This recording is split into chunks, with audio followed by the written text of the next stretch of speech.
All right, internet, hello and welcome to episode 7 of GrDnD Adventures in Runeterra. I'm Alex Agent A22, one of the players for this campaign, and we've got our Dungeon Master David. You're Cossack again, Vid. right? Still Vid, that's right, I forgot. David Vid Cossack, and as our Dungeon Master, and then Ariel, Airy Panda, West, Jack Loves Lamp, Counts, and then Josh, Seiko? Pronounce it for me. You're muted. Your mic's muted.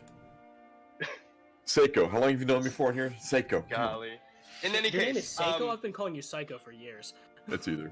In any case, before we get started, just a few announcements. Not announcements, really, just little heads ups. We have the GRLCS currently underway, as it were.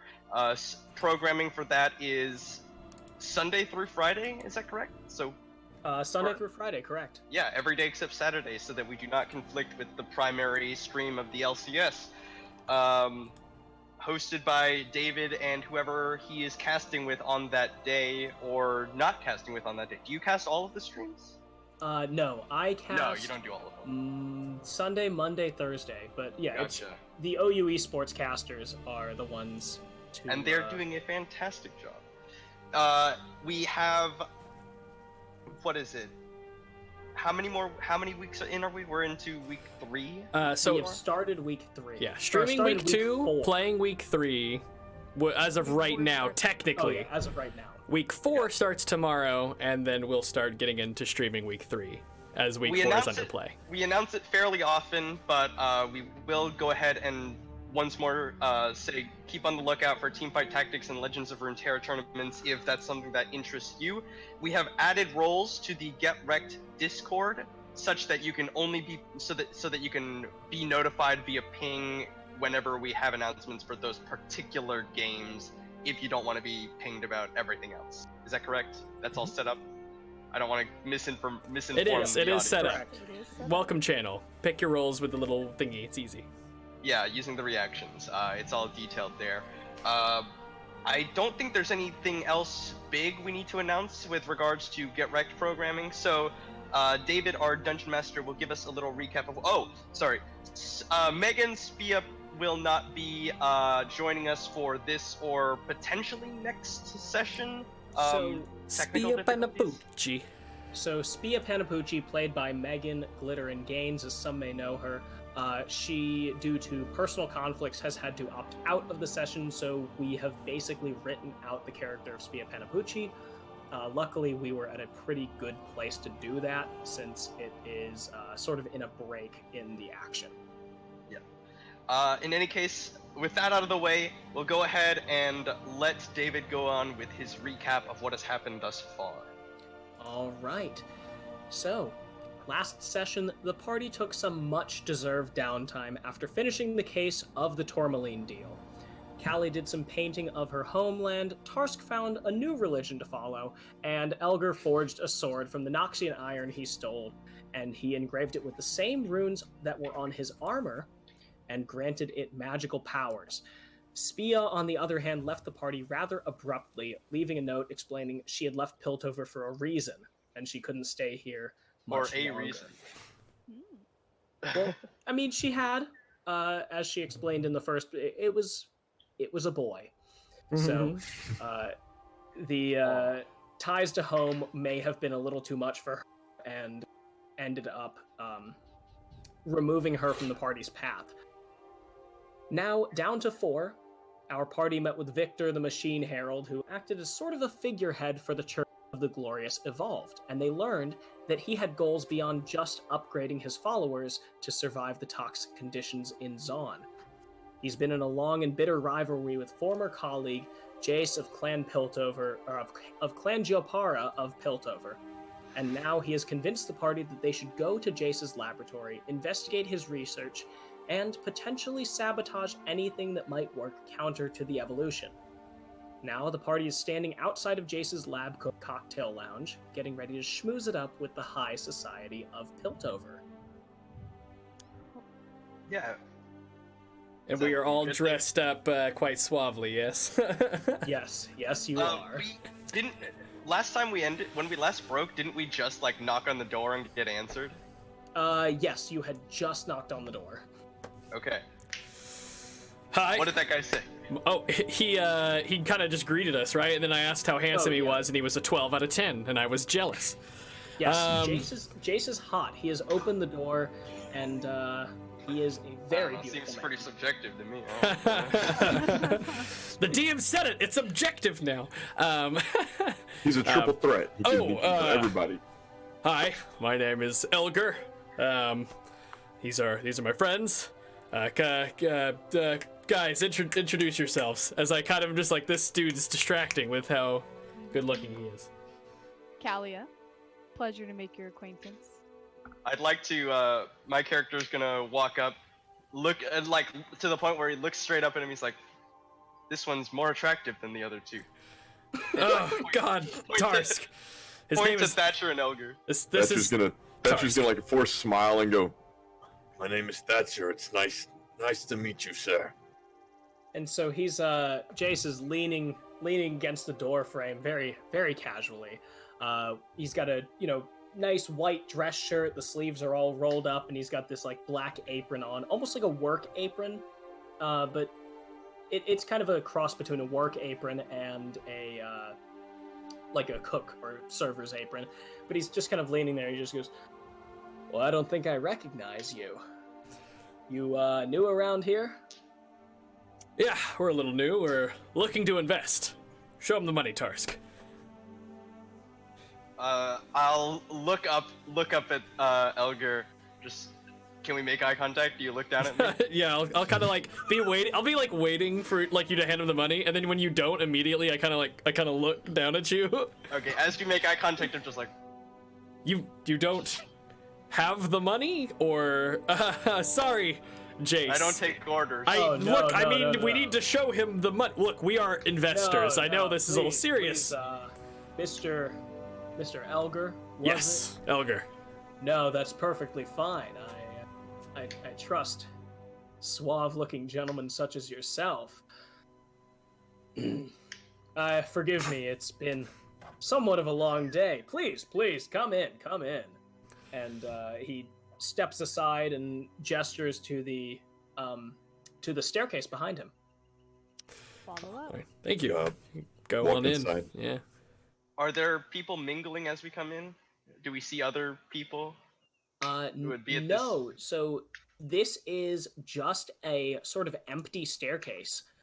There's actually another staircase going downward, but Jace has managed to put himself between you and the downward staircase and kind of gesture his way up to the to the upward staircase. But you can hear the sound of just kind of activity, the way that you might hear like a bar from standing on the ground floor. Oh, okay. A bar Yeah. above you, yeah. Tarsk will head up. Yeah, I think we're all moving. Assuming the rest of the group does as well. I think All we right. all do. Following along, Thatcher's kind of bringing up the rear. So Thatcher brings up the rear. Jace is kind of walking a few leisurely steps behind him, and as you step up to the top floor, you realize that this is... Victor described it as a haven for the bourgeoisie of Piltover, the rich boys and girls to, frivolously spend their money. This is a very classy sort of cocktail lounge. Everyone is in nice jackets or even just a very nice shirt, or cocktail dresses, full dresses. It seems like a place for the nicest and richest of Piltover to stay as they sip down a few cocktails, chat, make a little bit of conversation. Nice. And as you stand watching, Jace slips past you and actually takes a place behind the bar alongside another one of the bartenders. Okay. Can I like canvas the room? What's going on? Just a bunch of people. Do you want to canvas the room as in like paying attention to who is who, or Yeah. what kind of canvassing? So, Jace just went and stood behind the bar. Yeah, he stands behind the bar and he's going, making conversation with the people there, making drinks. He's getting back to work. Yeah, Tarsk's kind of small. He can kind of walk around and, not like trying to hide, but if people aren't paying attention, they might just like not notice him there. So I'm gonna kind of just sort of like leisurely walk around the room and see if I pick up any interesting conversation. Okay, so looking for snippets of conversation. Yes. Go and I would, if there's anyone who has like, I don't know, any enhancements of any sort, that would be of interest. Okay, so go ahead and make a perception check. Okay. Let's. And is there any like food or anything that's kind of been laid out or set out for people to kind of use like a buffet thing? What'd you say? Is there a buffet? Is there like a buffet like food or Okay. anything that's going to kind of put out? 16 for Tarsk. I'll answer that one first. So Tarsk, as you're walking around, or like watching around, kind of circling the room, 16 for perception. You are catching snippets of conversation about like the state of affairs in Piltover, generally a little bit of investing stuff, like how different inventors are doing, how their quote-unquote stock is with the Hextech families and clans. Some stuff about Jace, but generally very little. Some about like what he's been doing recently, but it's more social, more social. Oh, Jace was seen at this restaurant that you don't recognize. With Or, this woman. Yeah. Jace was seen having lunch with this girl. It's really not technical details of anything. Gotcha. Okay. Meanwhile, Thatcher is looking for food. There are small, medium-sized plates of food. They're appetizer plates that are, stocked with, some of them have cheese plates. Some of them have little fried concoctions. Some of them do have nicer looking pastries of the type that you might find in the higher class section of your parents' bakery. And actually, one of them does look, in fact, very familiar. That it is a Shuriman type flatbread next to a dipping sauce that looks like it could have came straight out of your mother's oven. Yeah, that's just gonna get distracted by the food and go start checking stuff out. Callie's gonna like slide her arm into Elgar's and just kind of like stick with him, but like more like appear detached from him, but like that we're together and we're here on a business deal. Elgar for sure misreads it like a little bit. Like it's not obvious, but it's like internally, just like oh. Yeah, cool. Yeah. So I'm feeling better about after feeling embarrassed by Jace feeling better about himself. Like Exactly. I'm the man. Just like, damn it, like this dude I thought I looked good, back home, but I was surrounded by Noxians. But right. yeah, feeling better. Cool. So Callie and Elgar, start to kind of stand around the room, kind of listening a little bit, standing. A few people make a little bit of polite conversation, sort of, oh, how are you? Oh, how's the weather been? What part are you from? And it's, fairly innocuous conversation. They're not really listening to you. Just Thatcher, making noise. on the other hand, cuts a much more imposing figure, looking very wolfish with his half Vestayan heritage. You're welcome. And as he's kind of stalking around the room, unintentionally, but imposing nonetheless, he is attracting a few eyes, specifically of a few of the more... Exotic. Well, I was going to say unhealthy, almost. The kind of blue bloods, the weak-chinned sort of... the weak-chinned sort of people who might be looking a little more warily at anyone who doesn't, quote-unquote, belong. And in fact, one of these people, a girl who has it's a very Piltovan hairstyle. shaved entirely in half. One side of her head is completely cut bald.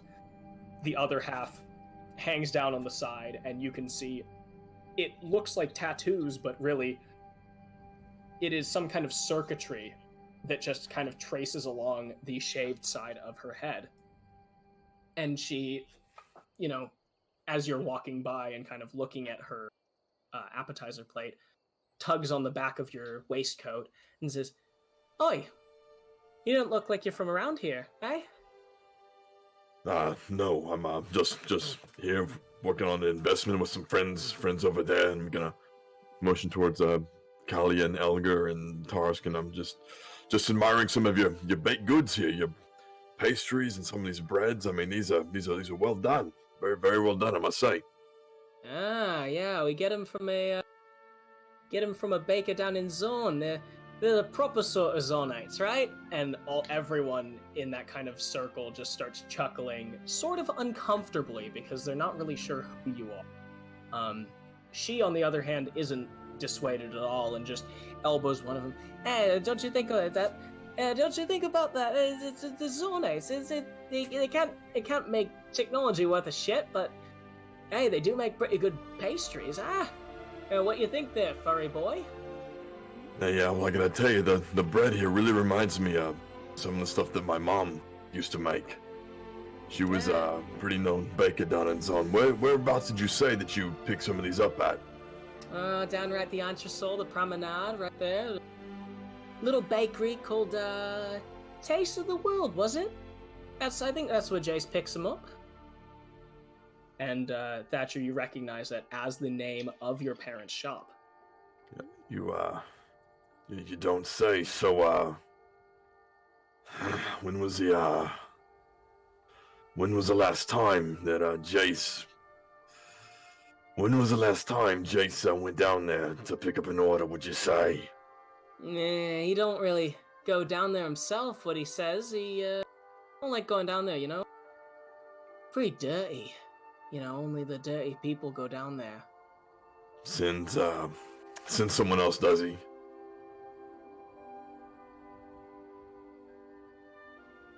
Oh, you've frozen. Oh, hello? Okay, Hello? I can hear you now. Sorry. Okay. All right. So he sends someone else down there to get it collected, does he? Yeah, you'd have to ask him. He's not much of a talker about how he gets his baked goods, It's not something we really talk about. What are you so interested in? Is someone a friend of yours at that bakery? My parents used to run it. Oh, your parents used to run it. Well, tell them they did a good job. Maybe they stay in business next time, charging better prices, eh? That'll I'll have to pass it along, and that just kind of abruptly drops the pastry you had on the plate. All right, they're still not really picking up what you're putting down per se. Yeah. Not knowing the gravity of the situation. Yeah, he's just kind of like he's gonna start making his way kind of back over towards the bar where Jace is at. All right. So I assume you all kind of gravitate back over to Jace as you make your ways around the room. Oh, did I hear about any? What am I looking for? I'm looking for people who are just very open, and they're trying to invest in a lot of different things. Like people who might be, very. People looking for opportunity. Yeah, looking for opportunity, and who are not going to be very selective about it. Like, they're willing to try anything. So your role earlier, as you're walking around, the few people that you heard talking about, the state of the market and how the stock in some of these inventors are doing, they seem very laissez-faire about it, as like it doesn't really concern them all that much how the inventors are doing because they've diversified their portfolios. So those would be the people to look at. Okay. Can I find maybe some people who are talking about that and kind of just like climb myself up to sit next to them? Yes. as you try to kind of put yourself on their seat, one of them, he's kind of a portly man, not nearly as fat as the Chem Baron that you have been dealing with, but he's, he's into his mid-50s, early 60s, but he's the kind of, like, he's recently retired and put on maybe 10, 20 pounds. But as you start to kind of hop yourself up, he, like, claps a hand on your back and kind of knocks you back off, and he just looks down at you. Oh, he knocks me, like, off the chair I'm trying to get on? Well, as you're kind of hopping on, these are couches, like, in a okay. sort of But, like, I'm fashion. still there, he just claps me on the back. Yeah, he, like, as you're starting to hop up, he claps you on the back, boots you back off, the way that, if you're, like, lifting yourself back onto a chair, someone can kind of push you back off, and he kind of looks down at you and just says, "Oh, well, young man, you, aren't you a little young for the kind of place that, Jace runs here?" Yes. Well, don't you think that you should leave the socializing to the adults here? I suppose you might be considered a socialized individual. Oh, a spunky young Spitfire he is. Reminds me back in the day. Are there other people here?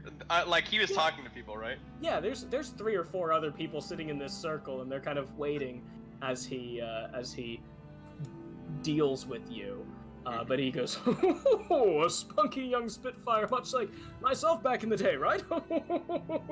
And these other, less portly men and, 2 men, 1 woman around him just kind of chuckle politely.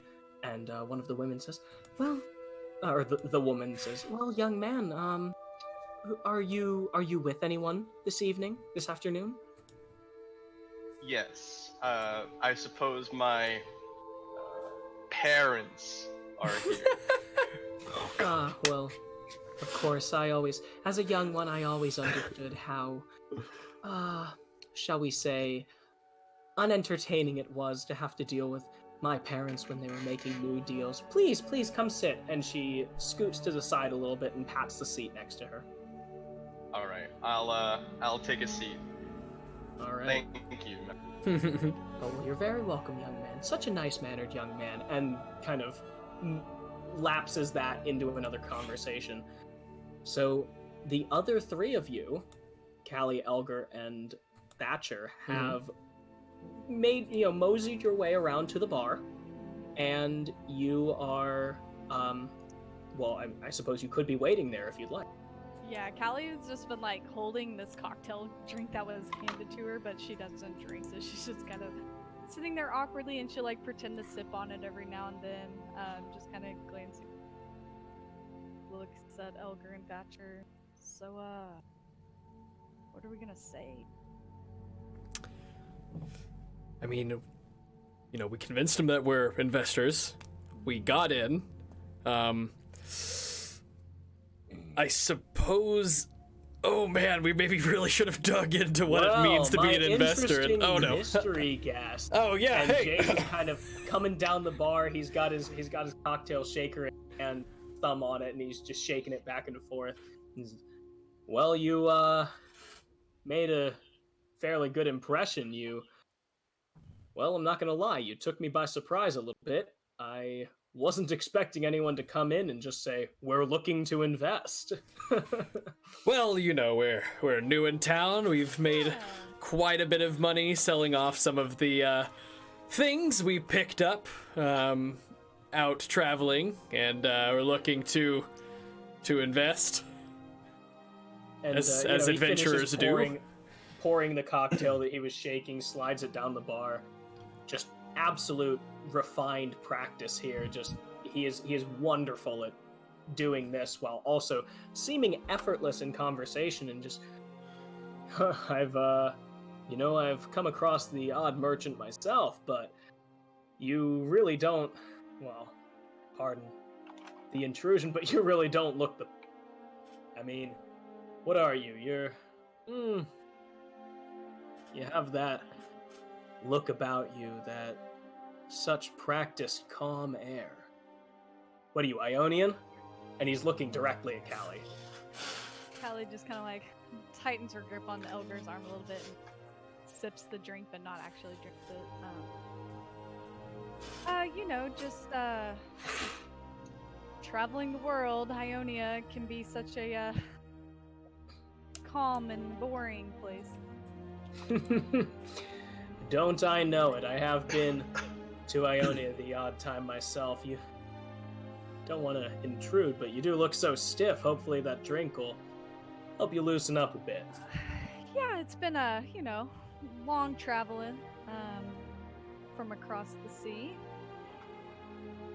So, what kind of goods were you transporting back from, I assume, what has to be the homeland of Ionia?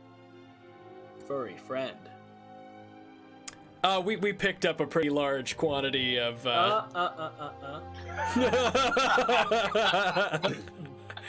You're not my furry friend, he says, like, pulling another cocktail shaker up and starting to absent-mindedly fill it. And he's looking at you, but he just says, you're not my furry friend. So what were you transporting? And he We turns were, to look at Thatcher. I was in the process of helping my parents bring some goods back. Some baked goods down back to Zon. Oh, Zonite native. Not many transplants we get around here. So I suppose I was asking you the wrong question. You're a baker's son.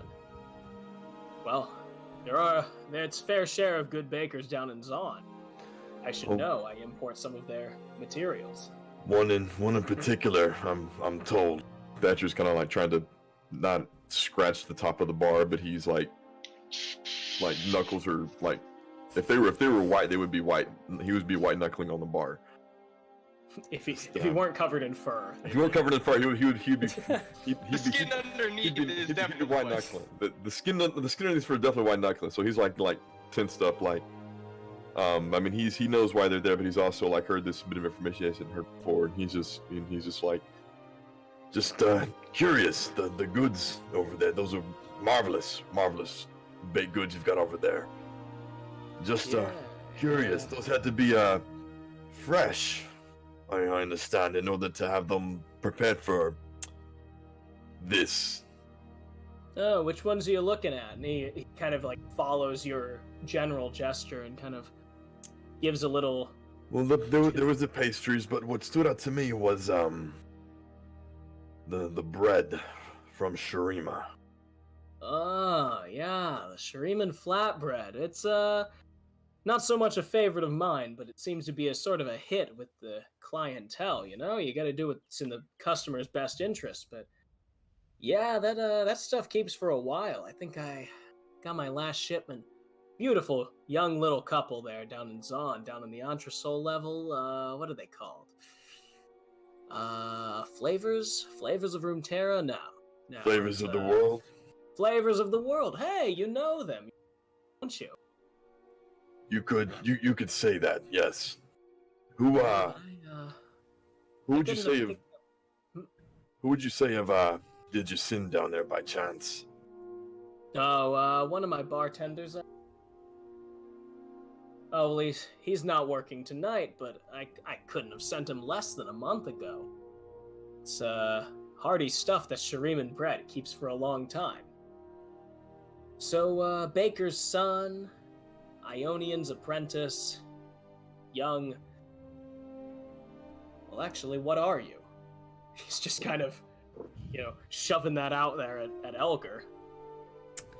Oh, well, I have some Freljord heritage, but I'm from Noxus.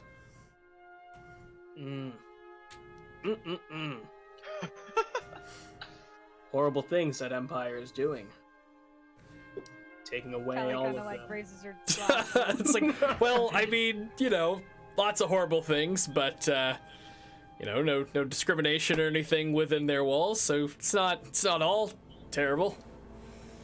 Well, I'm sure you'd think that, but to me, every culture is sacred, and the last thing that I'd want is for one perfect little Freljordian town to fall to the crippling expansion of the Axe. Well, that's neither here nor there.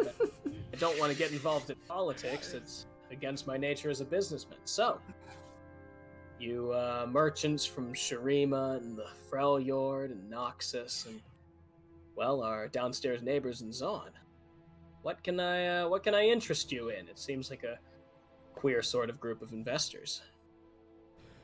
Well, I mean, we've, seen some action on the road and kind of looking to make some money in a slightly less dangerous way. Making money. How I am familiar with that walk of life.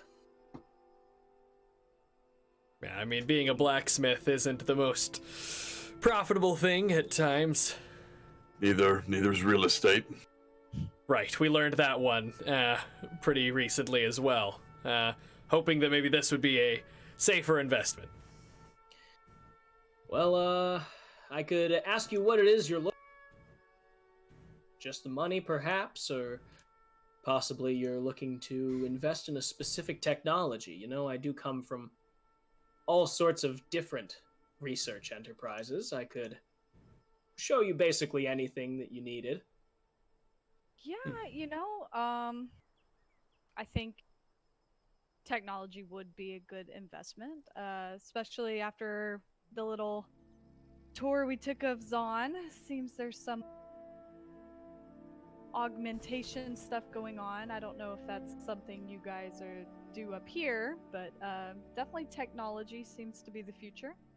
And he actually, as you say, augmentation, that anything you do up here, and he kind of like crinkles his face up and just, please don't mention the augmentations. It's a horrific practice. Something it's a relief to hear. Oh, I'm glad that someone is of the same mind as me. The Undercity feel they're far too eager to sacrifice their personal accountability and personal freedoms for the promise of a little bit of power out of, well, something that'll end up killing them in the long run. It'll kill them in the long run.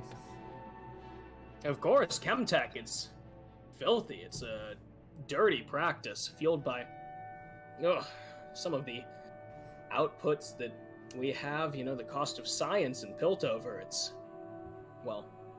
to be commended for them. They've figured out how to turn it into a power source, but Lords above, it's filthy. So was a little hard to breathe down there. He is actually, he's finished shaking this next cocktail and doesn't even bother pouring it, just slides the entire shaker down the bar to his fellow bartender, and he, stands back, crosses his arms, looks at you, and he says, not to jump to conclusions already, but strike me as the kind of people who aren't just in it for money. Would I be correct? I mean, money is, the goal, but I think any kind of investment that we could feel comfortable with that align with our moral values as well could be a great business venture. Well, this talk of business ventures, I'm not going to lie, it bores me a fair amount. It's always money this, investment that, return, profit, all of the things that a truly great scientist shouldn't be concerned with. She kind of leans forward. So what are you interested in? My dear, I'm interested in changing the world.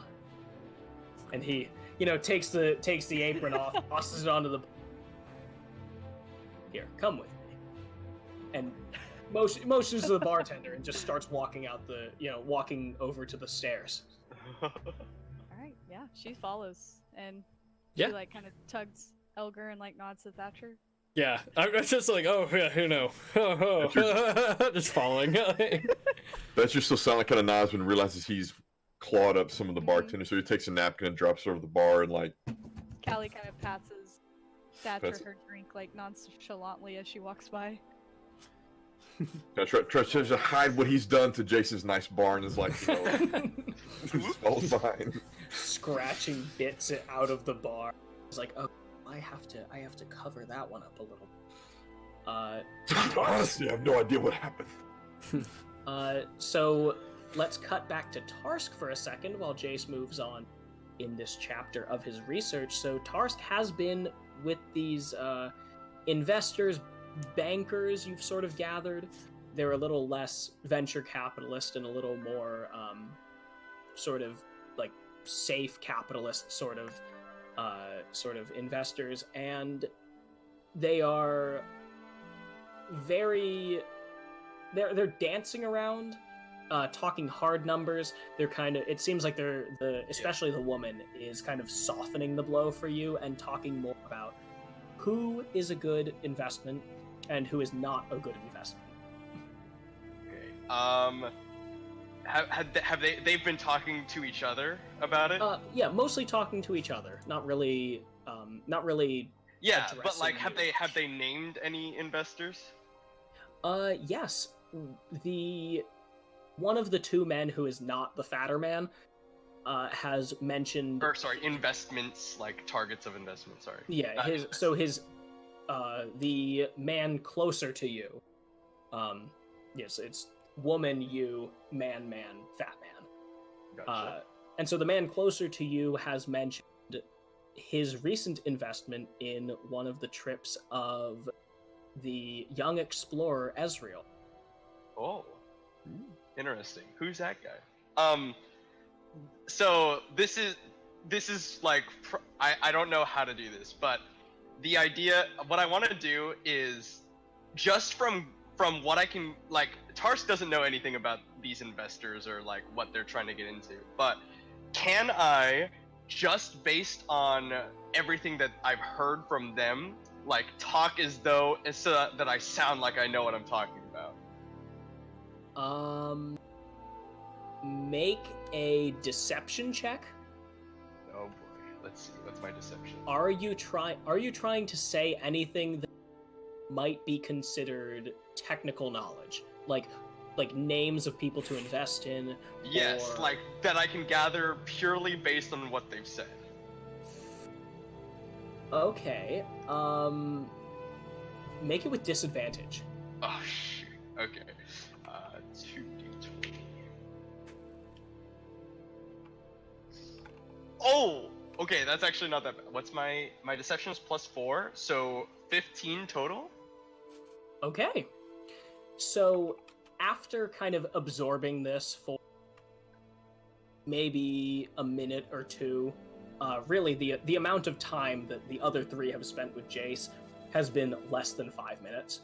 So after listening for a minute or two, kind of getting, gleaning some information out of them, you just kind of pop off at the cuff and say, well, I heard my parents Yeah. talking about making an investment into so-and-so of Clan Medarda, and I think that they might know something that you may not. And immediately the other, like all four of them, just kind of turn in and look at you and say, and the older man says, well, I wasn't or the fatter man says, oh, well, I wasn't aware that you were so privy to your parents' private investments. Please, young sir, young master, tell me. Yeah.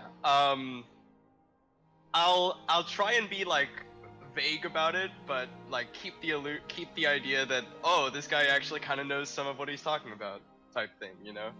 All right. Well, you continue to fake your fairly well. And then let's see. How would I voice this? I want to say yes, but from what I've read, I think that the money is all in sending people to Shurima, explore some of the treasures to be found under the sands. And actually, the man closest to you that talked about backing Ezreal does say, "Oh, so you yourself and your parents, as a result, are believers in the riches of Shurima. Please do tell more. I've been trying to figure out how better to convince those around us in the investment sphere. Please, you seem very knowledgeable for someone so young." Does my character know about Ezreal? You don't know of Ezreal as an individual, but with a little bit, with a little bit of deductive reasoning, you can figure out that he is basically the he's like the most popular Piltover brand of explorers who are basically tomb divers. Gotcha. In that case, that is enough for me. I'll say, yeah, so explorers like that Ezreal fellow you were talking about, I think that, they believe very strongly in these legends that there sleep beneath the sands of Shurima great treasures, namely ones involving purple holes into the ground. So, a little bit of background information for anyone who has recently joined. Tarsk is secretly a Yordle, and in fact a void cultist who has been trying, and somewhat successfully actually, convincing normal people to pursue new avenues of career in Shurima and finding the void. So this is yet another of his attempts to find, and honestly, this one does work very well, because this investor takes what you say and just immediately runs with it. He says, "Oh yes, these purple portals to greater riches, other potentially other unexplored dimensions. It's a beautiful investment because, well, frankly, if they find riches and they find ancient tombs of Shuriman empires, then it's a score for us. If they disappear, well, the sands swallowed them, and that isn't going to dissuade the next adventurer. This young man has it right." Is he just like, "Oh yes, I also know of these legends"? Is that kind of like what he's doing? Pretty much.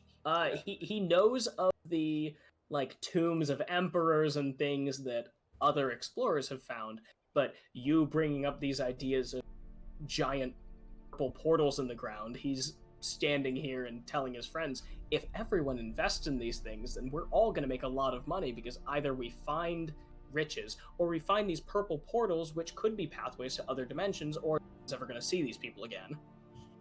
Yes. Heartless. You are indeed a very shrewd businessman. I appreciate your efforts. Well, I'd like to think of myself that way, so I'm glad that someone as wise as you will see that in me. I feel like they've forgotten. I feel like these people have just at this point forgotten that I'm a child. Well, you know how the old saying goes: wisdom comes from wine, or what wisdom is found in children and in wine.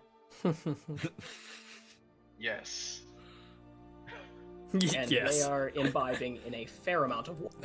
So, Jackpot!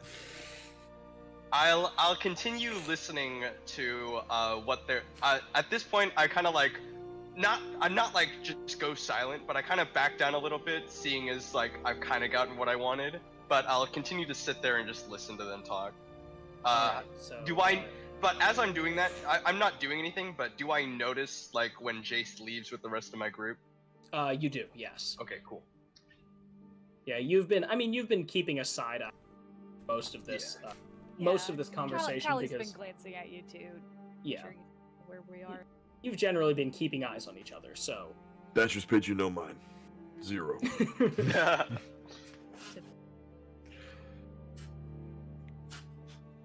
So, real quick, I am going to take a 30-second bathroom break. I'll be right back Sounds good. because I Same. think All right. someone, On someone that may note- have overflowed the garbage disposal. I am not sure.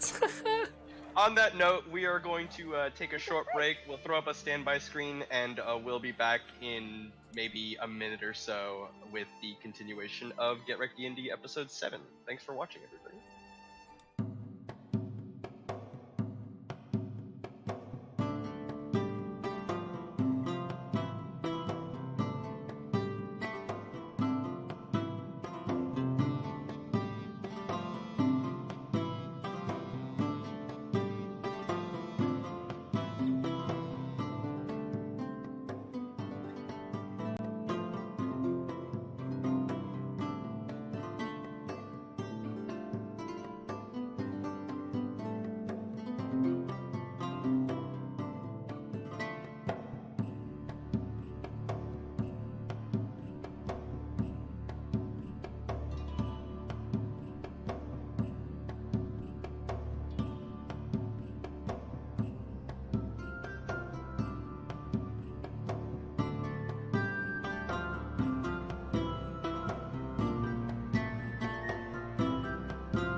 Okay.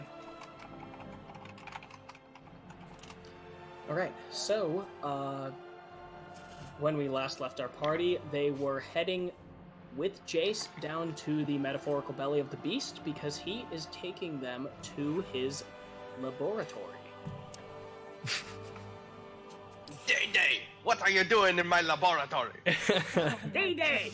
And so, as you step into Jace's lab, the idea that you got from Victor's lab was that it was very methodical. Each place had its own project, and if that project didn't do its job, it was converted to a different project. There were a lot of scraps of what looked like prototypes sitting around the benches of things that had full prototypes. But Jace's lab, on the other hand, is very eclectic. It seems like the work of some kind of a Doc Brown sort of thing. Every bench has multiple different projects on it. There are just tons of different benches shoved against the wall, tables that have just kind of been thrown together to serve as a better working space.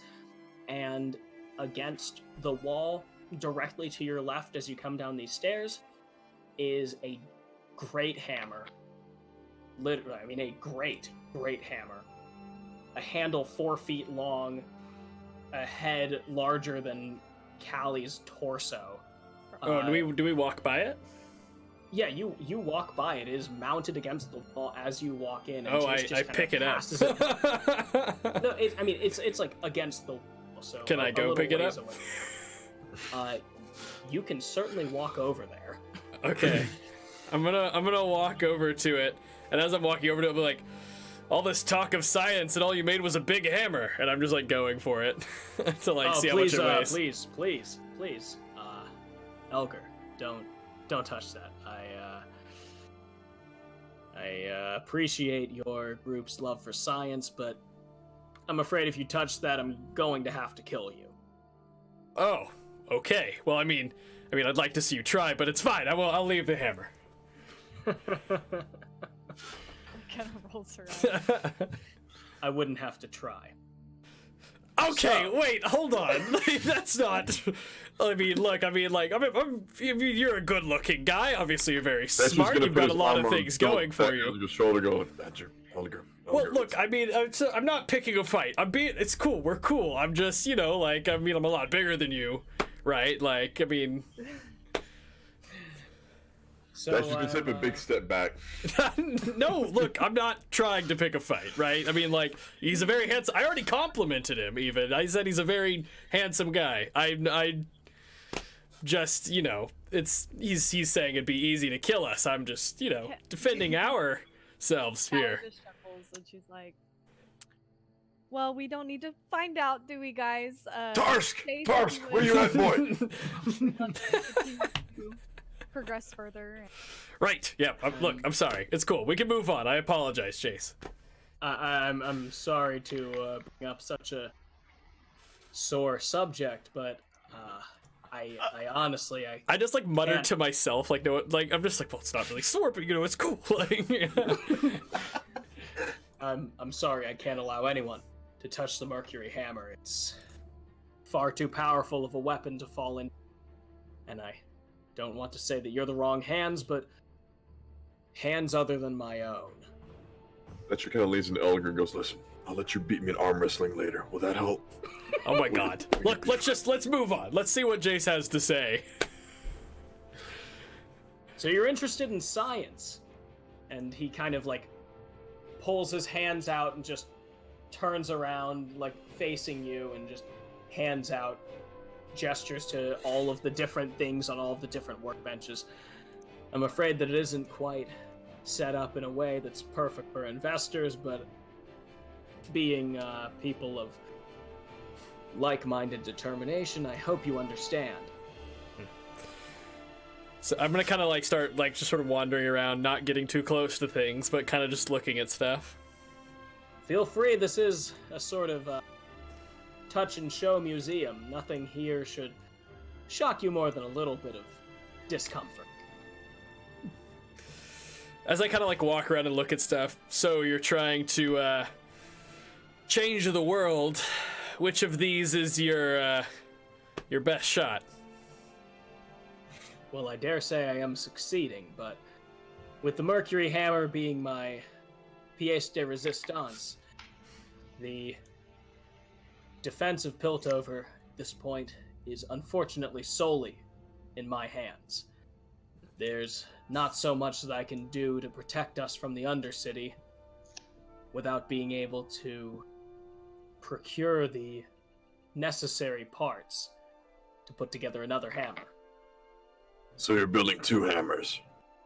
Well, I'd love to be able to, my bird friend, but unfortunately, that bastard destroyed the other portions of the crystal. The Other who did that? I'm sorry. His eyes have kind of like unfocused and clouded over as he's talking about this and thinking, and in the pause that follows, but he shakes his head and says, I'm sorry. I'm bringing up old tensions. My lab partner, a man that you may have heard of down in your exploits in Zon, Victor. Ah, Hmm. yeah. The Machine Herald, or whatever That's he's what he going calls by. himself now. His name is graced the headlines once or twice down there. Yes, you could say that. Calls himself the Machine Herald now, and well, if I'm to be honest, he thinks that he's upgraded himself, but he's not a quarter of the man that he used to be. He once was a determined, driven individual, perfectly encapsulated the entire idea. Personal freedom and personal quests of Piltover, and something went horribly wrong. Fell apart, and he attacked me. Destroyed my life's work. I barely managed to fashion the Mercury Hammer to defend myself. He destroyed our best hope at saving Piltover and Zon from the deadly fate. Insight check?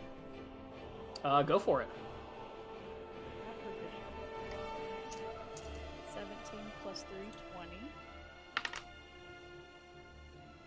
And as you listen, as you listen to his story and parse it through your more logical mind, some of his parts, or his part of the story is certainly not adding up with what Victor told you. Sure.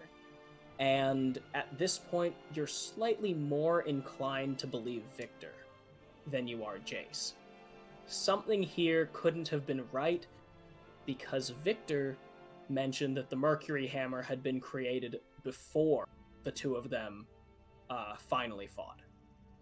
And according to Victor, the Mercury Hammer was the reason that Victor had lost. So, something may not quite be correct, but for the most part, Jace is not being intentionally Gotcha. Wow. There's some inconsistencies in that story. I'm not there. Yeah. inconsistencies in the stories, we'll say. Extremely unfortunate. It sounds like you guys were two of the greatest minds. We were once, but thoughts of taking human life away from us have warped Victor's mind to the point where we can no longer see eye to eye on a single thing. I'm afraid that he's been lost to cold logic and dead emotions.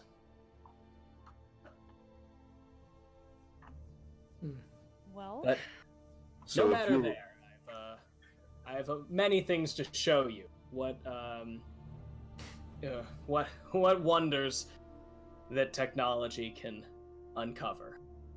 So And if you were just- gonna have two hammers made and you can only wield one, who did you have in mind to wield the second? Well, I'm not sure if you know them, being from down in the Undercity, but Piltover's best and brightest, of course.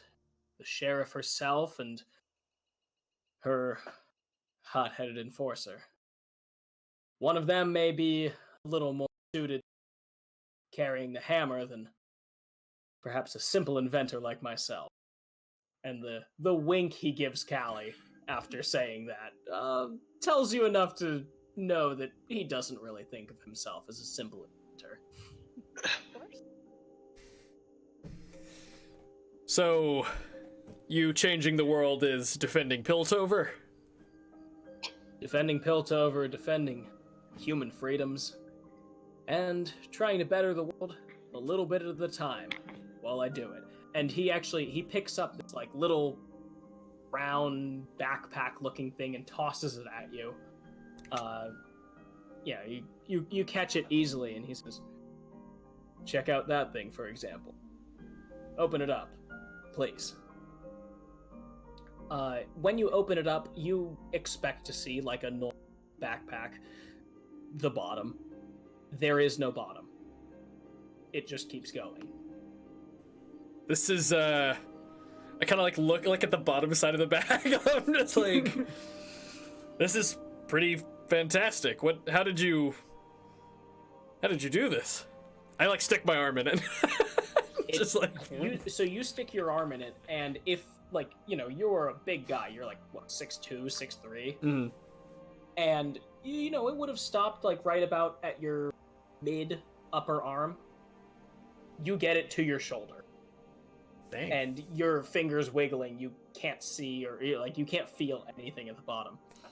And Dexter kind of leans up over his arm and does this, pulls it off his arm, does the same thing, and then Yeah, looks up at Elgar, is like, could we fit him in here? Him, Jace, come get this bag. Yeah, no, unfortunately, I'm not brave the dangers inside that bag. Not that there are dangers, but of course, wandering into the unknown. It's a pocket dimension. I figured out the technology myself, working one day trying to figure out how to make the mercury hammer a little smaller, like a regular hammer, perhaps. But what I ended up finding was the ability to stuff hundreds or thousands of pounds into one small space. And I upgraded it with a little bit of invention, and he unclips a little like charm from his belt, you know, one of the many like little things just dangling there, and he flicks it into the bag, falls in. He says, "Haversek, bring out my charm." And Hextech arms sprout from the back of the bag and then just dive into the backpack. And after about a second or two, one of them comes up and is holding Jace's little charm. Wow, that's pretty impressive. And I hand it back to him. Well, it's for purchase. I can make a number of them, and well, if you're looking to invest in something, perhaps for the love of science, give me money to look for more. You might perhaps trade me a little bit of cash for things that could improve the now. Yeah, All right. Well, our companion is the one who's currently holding the money. I think he's talking up some of your other investors as well, but we have a pretty sizable sum. What's the price you're looking for this?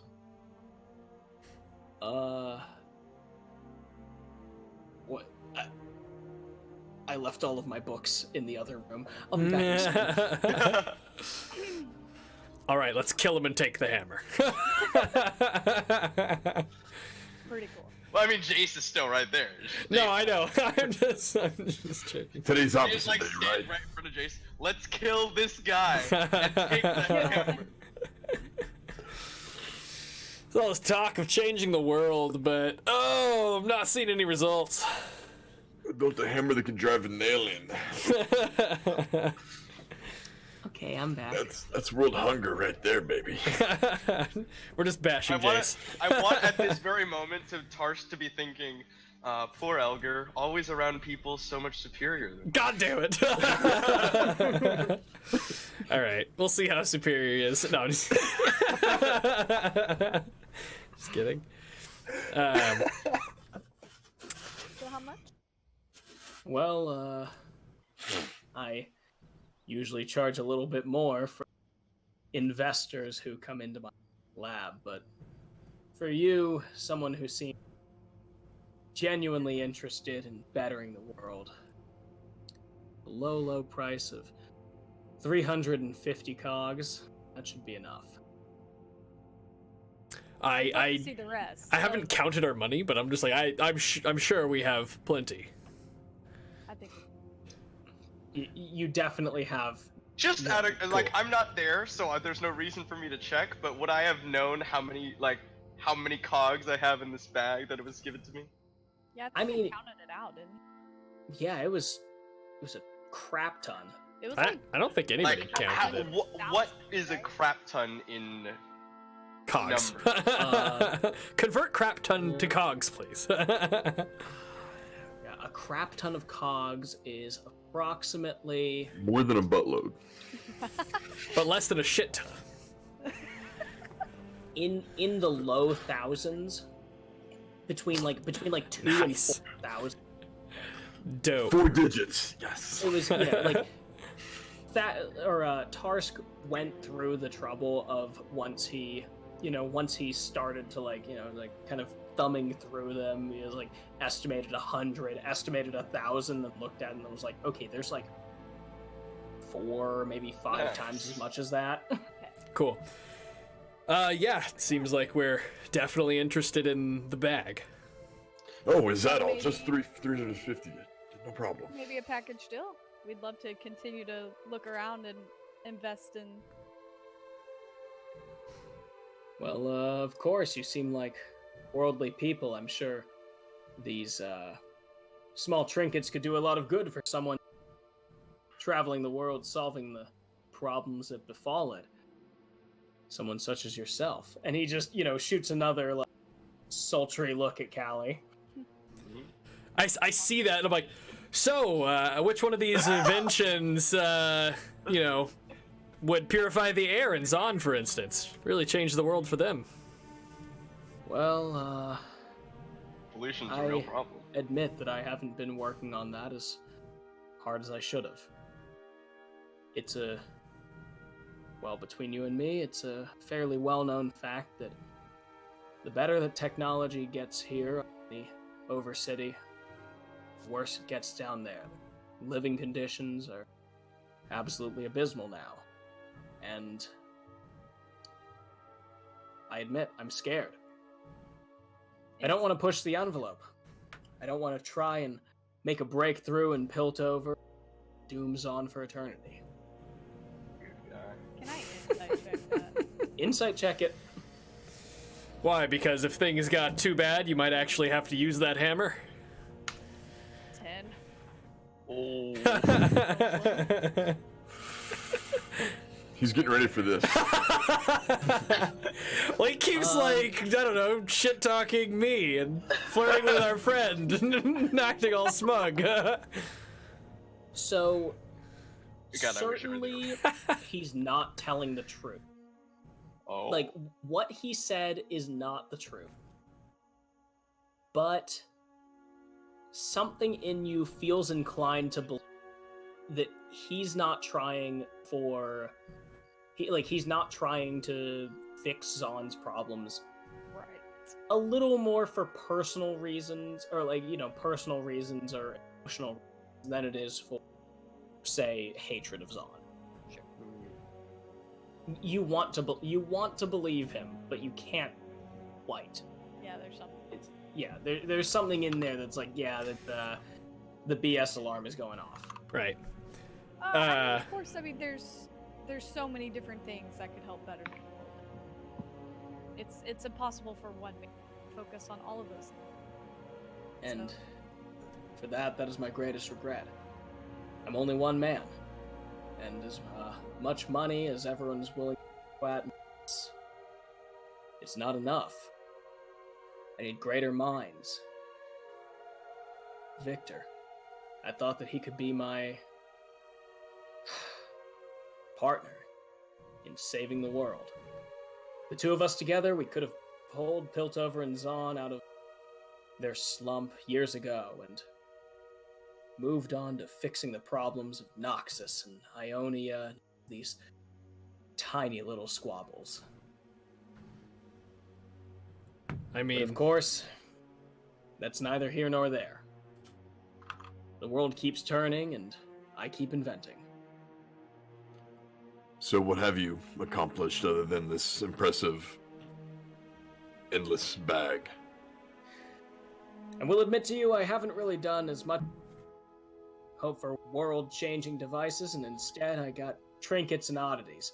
And so he walks around and kind of, picks up each of his little inventions as he goes. Picks up a pair of boots that he has sitting on a bench. He says, well, for example, these will walk on any surface that you need them, short of water or lava, but you can hang from the ceiling for as long as you'd like. I thought that they'd be nice for climbing up the side of the Rising Howl and taking one of the descenders down to Zon without having to pay. A children's dream. Keeps moving. Have we seen anything that would interest Victor yet?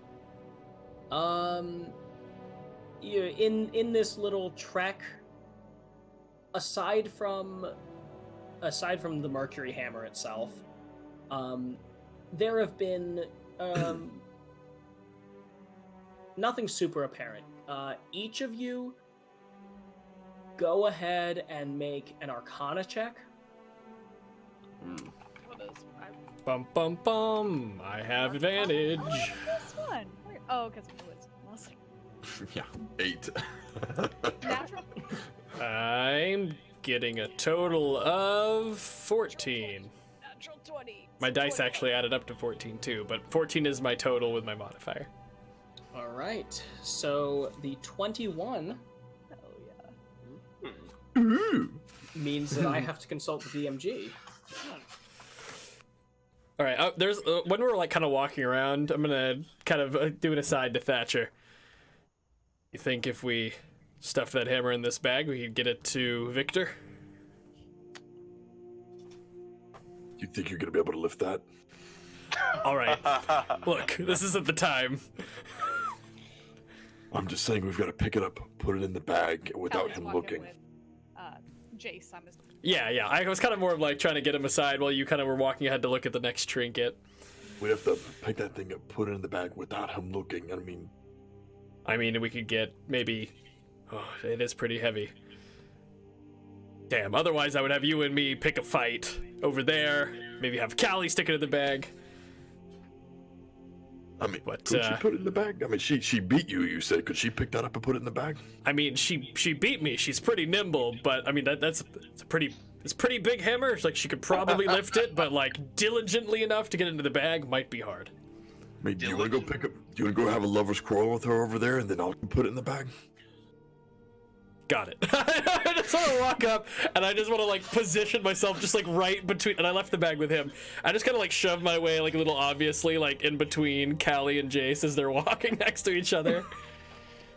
So before Elgert inserts himself between the two of you, you're kind of like looking around and almost falling into one of your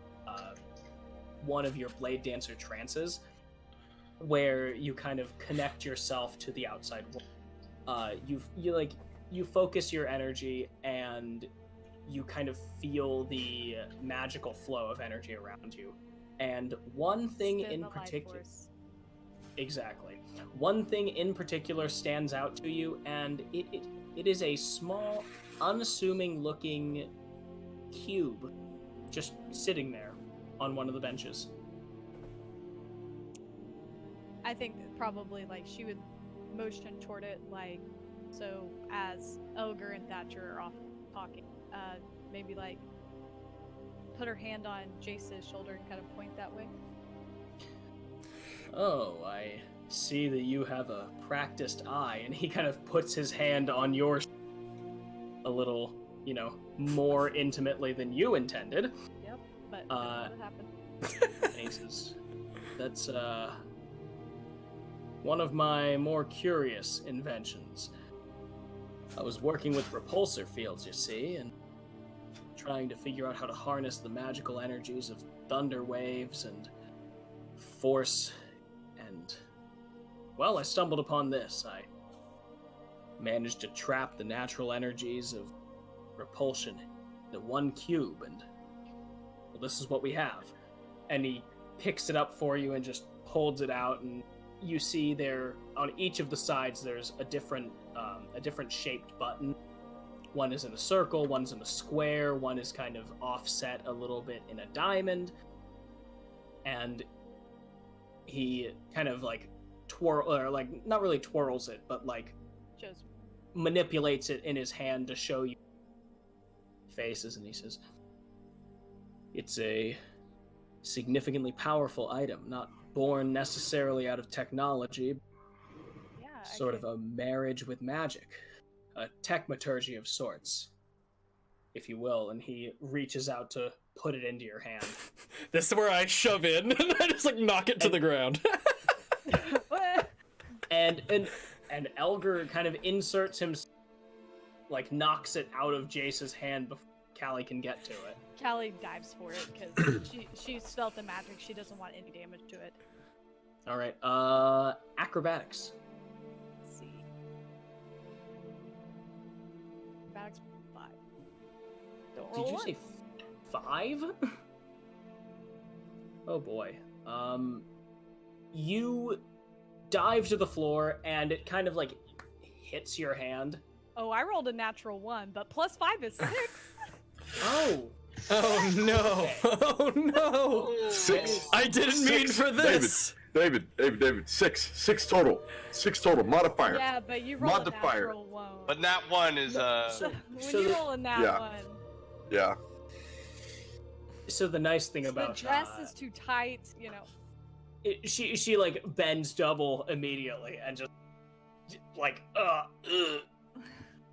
the corset isn't doing. Callie manages to only bat the cube away, and it rolls under the table, and it sinks a little bit as it depresses one of the buttons.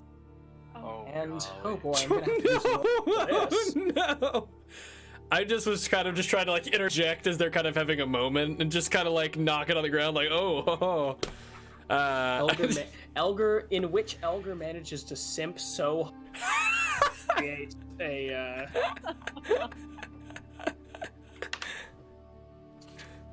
my plan was to go cause a lovers quarrel. I guess this is working. I mean, Technically.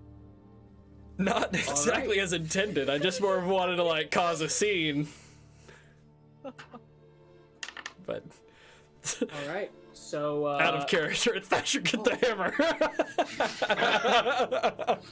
I think I just killed all of us, but all right. Shit. So the cube falls like it. You know, like Callie manages to swat it, but not like away. It just falls kind of down, but depresses on one of its faces, and you, Callie, since she is attuned with kind of the natural energy of things, feels a rush of energy kind of pass through her. Jace looks like he feels the same thing, the same kind of that you feel. And then suddenly you realize you can't breathe.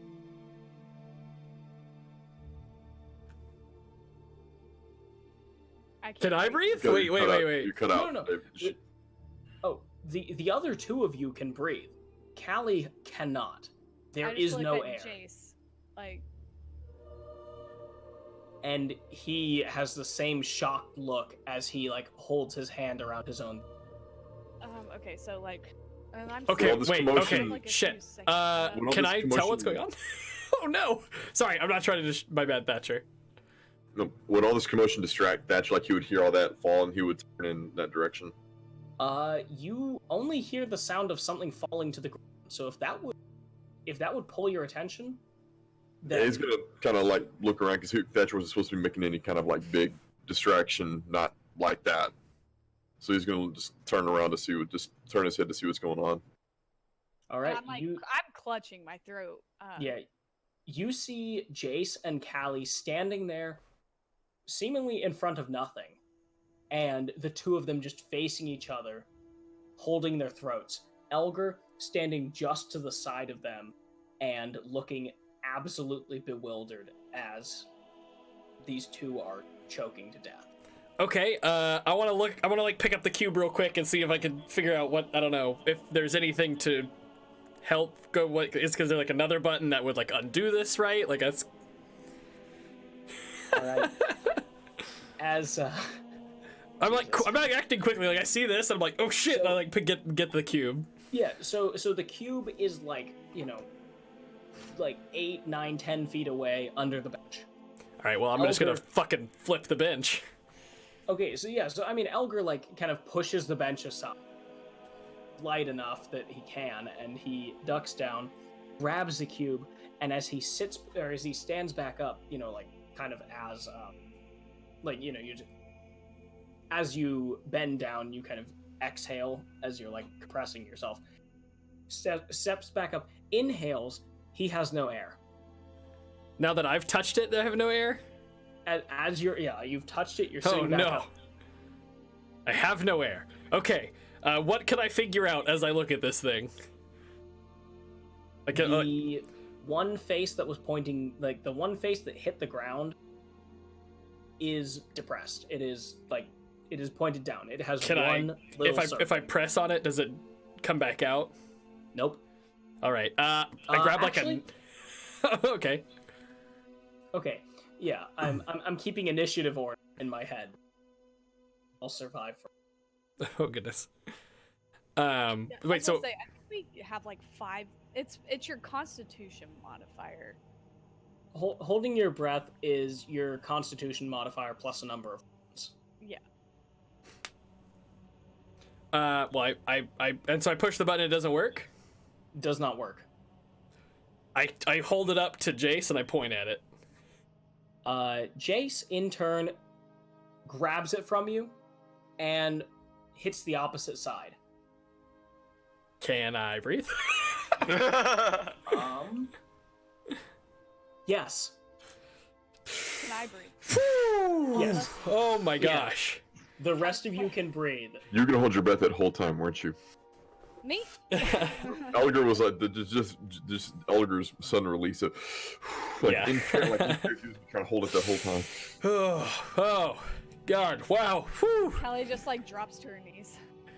That's just gonna run over and check on Callie and seeing everybody just kind of catching their breath. Oh, yeah, I forgot about that. That all of the sides, like all of the opposite sides of D6, add up to 7. That it's 1 and 6. One is gas and wind and fog cannot pass into the barrier, which means there's no air. But Right. number 6 deactivates it. So Callie like looks at Jace. Whew, well, can definitely see where that would be world changing. and he's still like hyperventilating a little bit, and he just I didn't intend for that to be so I'm sorry. I'm waiting for the you take my I did. No, hold on, damn it! I was about to say that. I was really sorry. I didn't mean to take your breath away, and I try to do like my best like Jace impression when I say it. And you say that at the exact moment as Jace says, breathtaking. All right, I tried. Make a wait, Elgar, Yes. flat charisma check. Oh no, I think I have like a 0. 7. Okay, yeah, Jace rolled a 17. So 17. and as Jace goes, I didn't mean for that to be so. Sorry. Breathtaking. At the same time, you go, take your breath away. Damn it! Well, Is everything fine over here? yeah, no, I think we're good, Thatcher. I just give you like a kind of like a thumbs up. I'm just like, Thatcher just kind of and kind of eyes Callie. It's like is We're fine. And she I'm, she alright. like helps herself up, like doesn't even like look for assistance, just like pulls herself up from the Thatcher's just behind her like. Sorry for alarming you, Thatcher. Unfortunately, a slight interruption with my cube of forces. Well, accidents happen, and you can bad eyes, Elgar. Accidents. And Jace looks at Elgar as well. I'm sure they do. Sometimes more than others. I'm a little bit oblivious. It's like, So this is a cube of what now? A cube of forces keeps out all sorts of different materials and gases, air, like as unfortunately we learned. So maybe would you deploy this as like a defense shield, or? I mean, with a small tweak, this could be a way to keep poisonous air out of an area of Zon. Yes, that's originally what I had it intended for, unfortunately. Area of Zon, more like a partial room. I mean, this is like. I mean, it That's could be just scaled like- up, I would hope. And as Thatcher demonstrating how small this area is. Jace like gives him a nod, a wave, and he says, "Yes, that was the problem I ran into as well. Unfortunately, not so skilled at containing the natural law of things. I could expand this cube to take more of Zon with it. And, of course, the problem also remained, if there were no smog and there were no gray, that would mean no air as well. Well, if you Hopefully, put 2 of these cubes together, does it expand the reach? haven't been able to replicate the effect, unfortunately. Takes a better man than I. I can do it. I accept.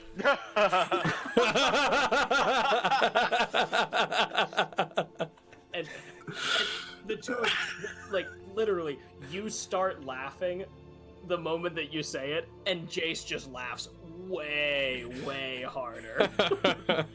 You're laughing a little hard there, but it's okay. It was a good joke. Callie kind of clears her. So what kind Wasn't of that funny? investment would this make to succeed, or is this something you're even open to investment? Well, I've hoped to possibly recruit a better techmaturgist than I. But unfortunately, the only man that I trust is, well, I'm sure being out of town you don't know him, but the great inventor Cecil B. Heimerdinger. He's, well, the only one that I trust for something of this caliber. Why not consult his services? He's a unique individual. Doesn't necessarily play nice with others, and, well, I don't want to put everything else on hold just to curry his favor. Understandable. But if there were a small donation made this project, I certainly could try to grease a few palms. Perhaps Heimerdinger would be swayed by this kind of investment. Well, Just to Thatcher and Elgar, like, let me go find our little, see what he may have on him that could help this process. Thatcher's gonna turn to leave to go find Tarsk. All right. So finding Tarsk is back in the same place that really you left him. He's been As he approaches, is like the entire group like, you know. yeah. It's I mean, Dish posh. yeah. It's laughing like old friends, and you are just kind of laughing along with them because you've succeeded. You have convinced them that Sharima is a good. Yeah, it's a good investment. Thatcher's gonna kind of see Tarsk there laughing with everybody and kind of remember what everything that they've gone through. Think of him, he's gonna walk up and just go, "Little master, your parents are awaiting us in the other room." Damn. Language, young sir. Your mother would not approve of such talk. I'm just gonna like turn my head and just look up at him. And the your lady investor puts her hand gently on your shoulder and like close to your neck and just says, "Well, my young master Tarsk, I'm sure you must be going. Duty calls, as it were." Suppose so. And the Very well, Butler. Wait, what do we call him? Driver? Butler? I don't remember. Butler, driver, yeah. Alright. I shall bid you adieu for now, my Thatcher's gonna grin through his teeth and go, "Yes, sir. Right this way, if you would, please." And they're all kind of waving you away and just, "Oh, we'll come back again, young master. You've been a pleasure to have in our acquaintance." I will follow Thatcher back to Thatcher's whatever. He's gonna open the door, lead the way. As soon as they're behind the door, Thatcher's gonna grab him by the back of his shirt and just start carrying him towards the group. Yeah, once you get down the stairs, it's no longer possible. Yeah. You just, Come here. you just pick him up and just come here, little. Thatcher, you fool! Release me! It was all just a ploy. We have to keep up appearances. Yeah, You know I yeah. respect you more than Elgar. They said you told them to put the flea dip in my bat at the clothes shop. Did I do? I don't remember doing that. Someone did. Yes, it smelled nice, but that's besides the point. And you've made it back down to Jace's, where I assume Thatcher drops Tarsk. No, I put him down before we got there, and I'm explaining to him all the way kind of what everything that's happened. Yes. Hello, dear mother and father. Ah, it's so nice of you to join us. I want to say that like as in earshot of Jace. Thatcher just kind of mouthing to Talia and Elgar was like, we I think we're ready to spend some of our investment here at Jace's workshop. Thatcher's like, yes, we have this impressive bag that looks like it can hold anything, and I'm kind of gauging how Tarsk's head would fit into it easily or not. Yes. So you are Mr. Jace. Yes, I am, little master. You're the very attractive one we met at the doorway. How perceptive of you. How many cogs did my foolsome parents offer you? Callie rolls her eyes. Well, strong word. Of course, I respect the money, so they, I believe it was in order for about 2,000 cogs. I look up to Elgar and Kalia. Sounds about right. Okay. And of course, the additional for the bag as well. Oh, yes, of Do course. I have that many cogs? Can I dump out that many cogs? Yes, you are capable of it. Yeah, it's like he won't say like, you're short. Oh, I meant like, do I have that many cogs on? Yeah. Yeah. We Yes. have like 5,000. They're Okay. like, they're like 3,000 to 5,000 maybe in Oh, your okay. bag. You said low thousands, so I was like, is 2,000 300 still low? Yeah, I'm saying you're not close to cracking 10. Right. Was the Okay. Yeah. Yeah. All right. I'll take the bag of cogs and I'll just like invert it, dump all the cogs onto the ground, and I'll sit there cross-legged counting out 2,350 of them. I'll dump the Alright. rest of them back into the bag and just like. Can I make a- hand Can I make a to- perception check on Jace to see how he reacts to that? Yeah, insight actually. Oh.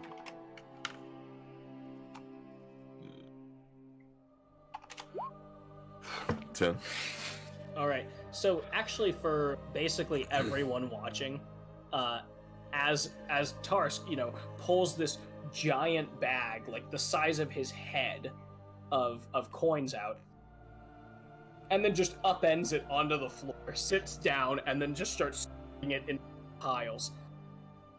If you're paying attention to Jace, his immediate reaction is like, I have never seen anyone just like yeet cash all over the ground.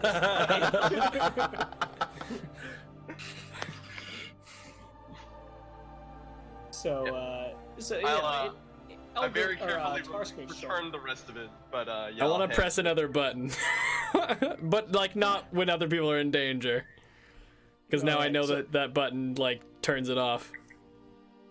It's just gonna So, pull yeah, Elgar back. You are still holding the cube, No. and Jace hasn't made any any indication that this is out of line. So you go ahead and roll me a d6. Oh god. Actually, roll me a d4. A D4. 4. He assumes you're not going to press any of the. Yeah, you're not gonna press either of the other ones. Yes, right. 6 turned it off and 1 turned it on. Well, that's right. All right. So you press it, and immediately it shoves all people and workbenches. Oh, away from Jesus. you. for about like 15 feet on each side. Can I Jace spend a is... key point and do patient defense so I don't move? No.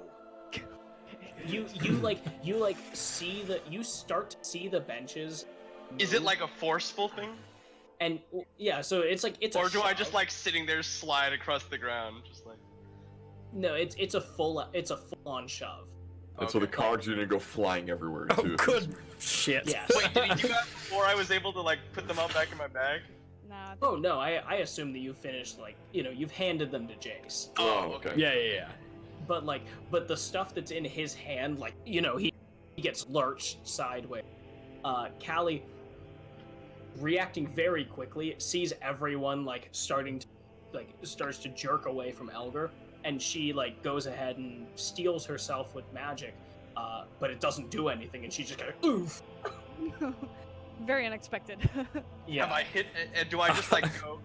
Do I land back on the floor, or do I hit a wall or anything?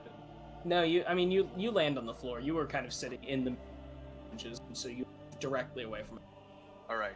So I know, based on my trajectory, what caused that. Yes. Yes, it would be Elgar. Okay. I would like to I'm look the at only one I'm the only object within a 15-foot that hasn't radius. Yeah, I guess. moved. We're just I'm just gonna. I didn't realize that it was going to be. Oh wow, sorry. Thatcher's gonna get themselves and sit back up and say, "I would like to elect someone else. Hold on to the item, please." That's probably for the best. I hand it to Callie. Oh, Callie's not within 15 feet of you. Oh, I went. She held out her hand on in the webcam, so I figured she came up to me to get it back. Oh yeah. She can't. Oh, she we can get can't. up? She goes to hold her hand out and walk I through take the a barrier, step and she towards just couldn't. Jace. I take a step towards Jace. And Jace looks like he is a professional mime. He's pushing against this as he just slides backward. I can Turn hear it off. people. I press the 6 again. All right, and Jace, who is shoving against, just kind of lurches forward. This Dear. cube is very impressive. Hand it over. Yep. Just no argument. Here we go. Yes. Jace, I suppose do I acquired you my have a- brains from mother. Thatcher's gonna ask, "Jace, do you have a instruction warning label, perhaps, that we could put with this thing?" Wait, did we Yes, buy this I thing? was about to hand it over to you and warn you of the side effects. I may or may not need it back in the future once I've contacted Heimerdinger and potentially requisitioned his services, but Yes, Yeah, my fair. mother always said when building a recipe that reading the instructions was very important. your mother was a wise one indeed, and some of us may benefit to learn from her. And he glares at Elgar. I like to learn through experience. Jace. If you consider failure experience. Hey, I mean, how many times did you fail before you invented this cube? Callie kind of steps up toward Jace, trying to interrupt this conversation. Jace, we appreciate your time so much, and I think this is a very worthwhile investment. And I really, truly hope that you continue to create to help better the world. Well, Yes. Continue doing what you are doing, Jace. Well, as long as you all continue to better the world, I may be put out of a job. And he is Yes. very much giving Callie the smoldery. Of Is- course.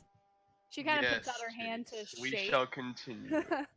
And he takes it very ladylike, it's Daintily. going to the This guy I will thinks. take Wait, does he and think that relate. that we're married and this is our child?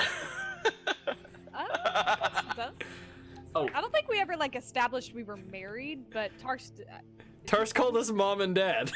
Oh, Tarsh pretty much put out there that he's your love child. He did introduce himself as your child. So, 0 resemblance. so unless this is kind of like a milkman situation. Yo, I look like whatever he thinks I look like. no, It's a good point, don't worry. Jace has not fallen for it. He rolled well enough on the check. So Why? does he just think that the kid's teasing, or does he? The kid's teasing, or you're not actually related, but you're together in a professional sense. Right. Yeah. Gotcha. Etcher's gonna go up to Jace and say, "You had mentioned my mother is a wise woman. Well, truth be told, she was. She was killed not long ago, and you had mentioned your bartender had picked some of these baked goods up and brought them to here, right?" Your mother, the proprietor of Tastes of the World. I'm sorry. I didn't know. But yes, my bartender, I assume he may have been one of the last ones to see them alive. Would very much like to speak to him, if you wouldn't mind giving me his name.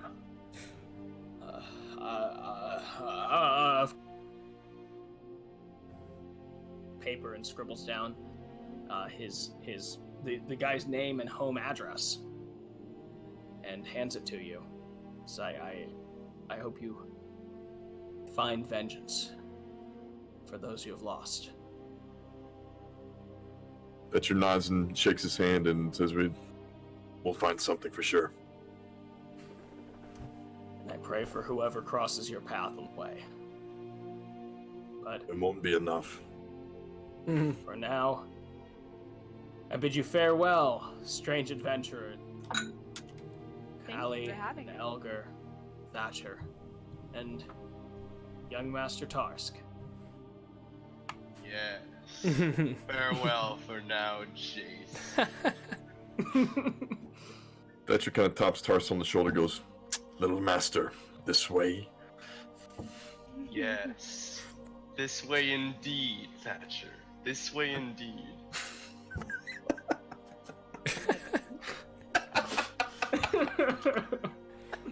Well, I want to I kind of want to check the hammer to see if it's booby trapped as we're leaving. What, go over there and Just kind of pass by it a little closely as we're leaving. All right.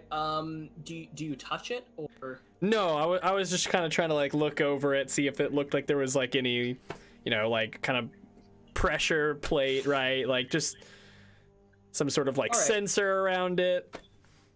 Investigation check. Oh, I'm probably not that great at those. Let's see. I do have decent intelligence. Yeah, never mind. I take it back. I'm proficient in investigation. Let's go. Elgar has decent intelligence. Yes. You Here's the Ha! first time for 21. anything. 21. Oh. All right. So, very casually, kind of skirt your way around the workbench there and look at the area around and on the Mercury Hammer. Doesn't seem like the ground is trapped in any way, the same way that, like a pressure plate or a dart trap or something. Mm-hmm. As well, it doesn't seem like there are any tripwires surrounding the Mercury Hammer itself. It's just, kind of hanging there mounted on the two hooks and the lies. Gotcha. Cool. I'm not making a move right now. I just wanted to scope it out, see if I grabbed it, if it was gonna set off an alarm or kill me instantly. All right. Noted. Noted. All right. And you exit Jace's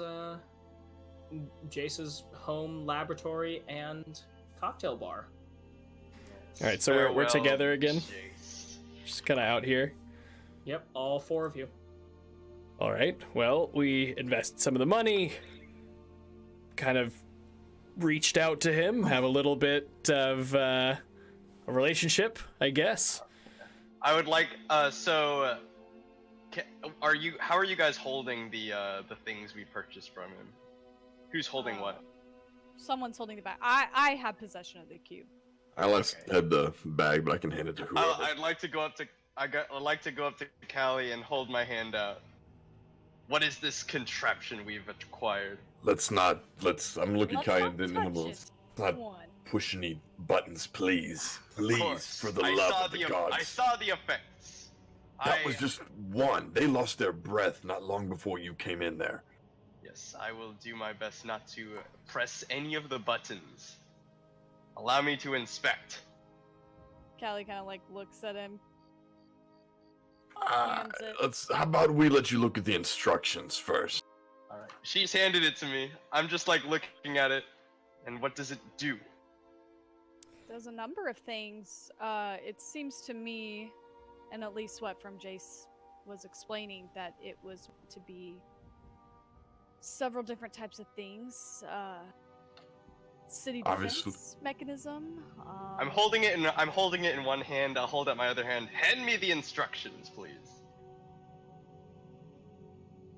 Who has the instructions? Probably Thatcher. Whoever got the cube, he would have handed it to Thatcher, yeah, because he was right there and he didn't trust Elgar. That's just gonna hand him to Tarsk upside down. What do the instructions say?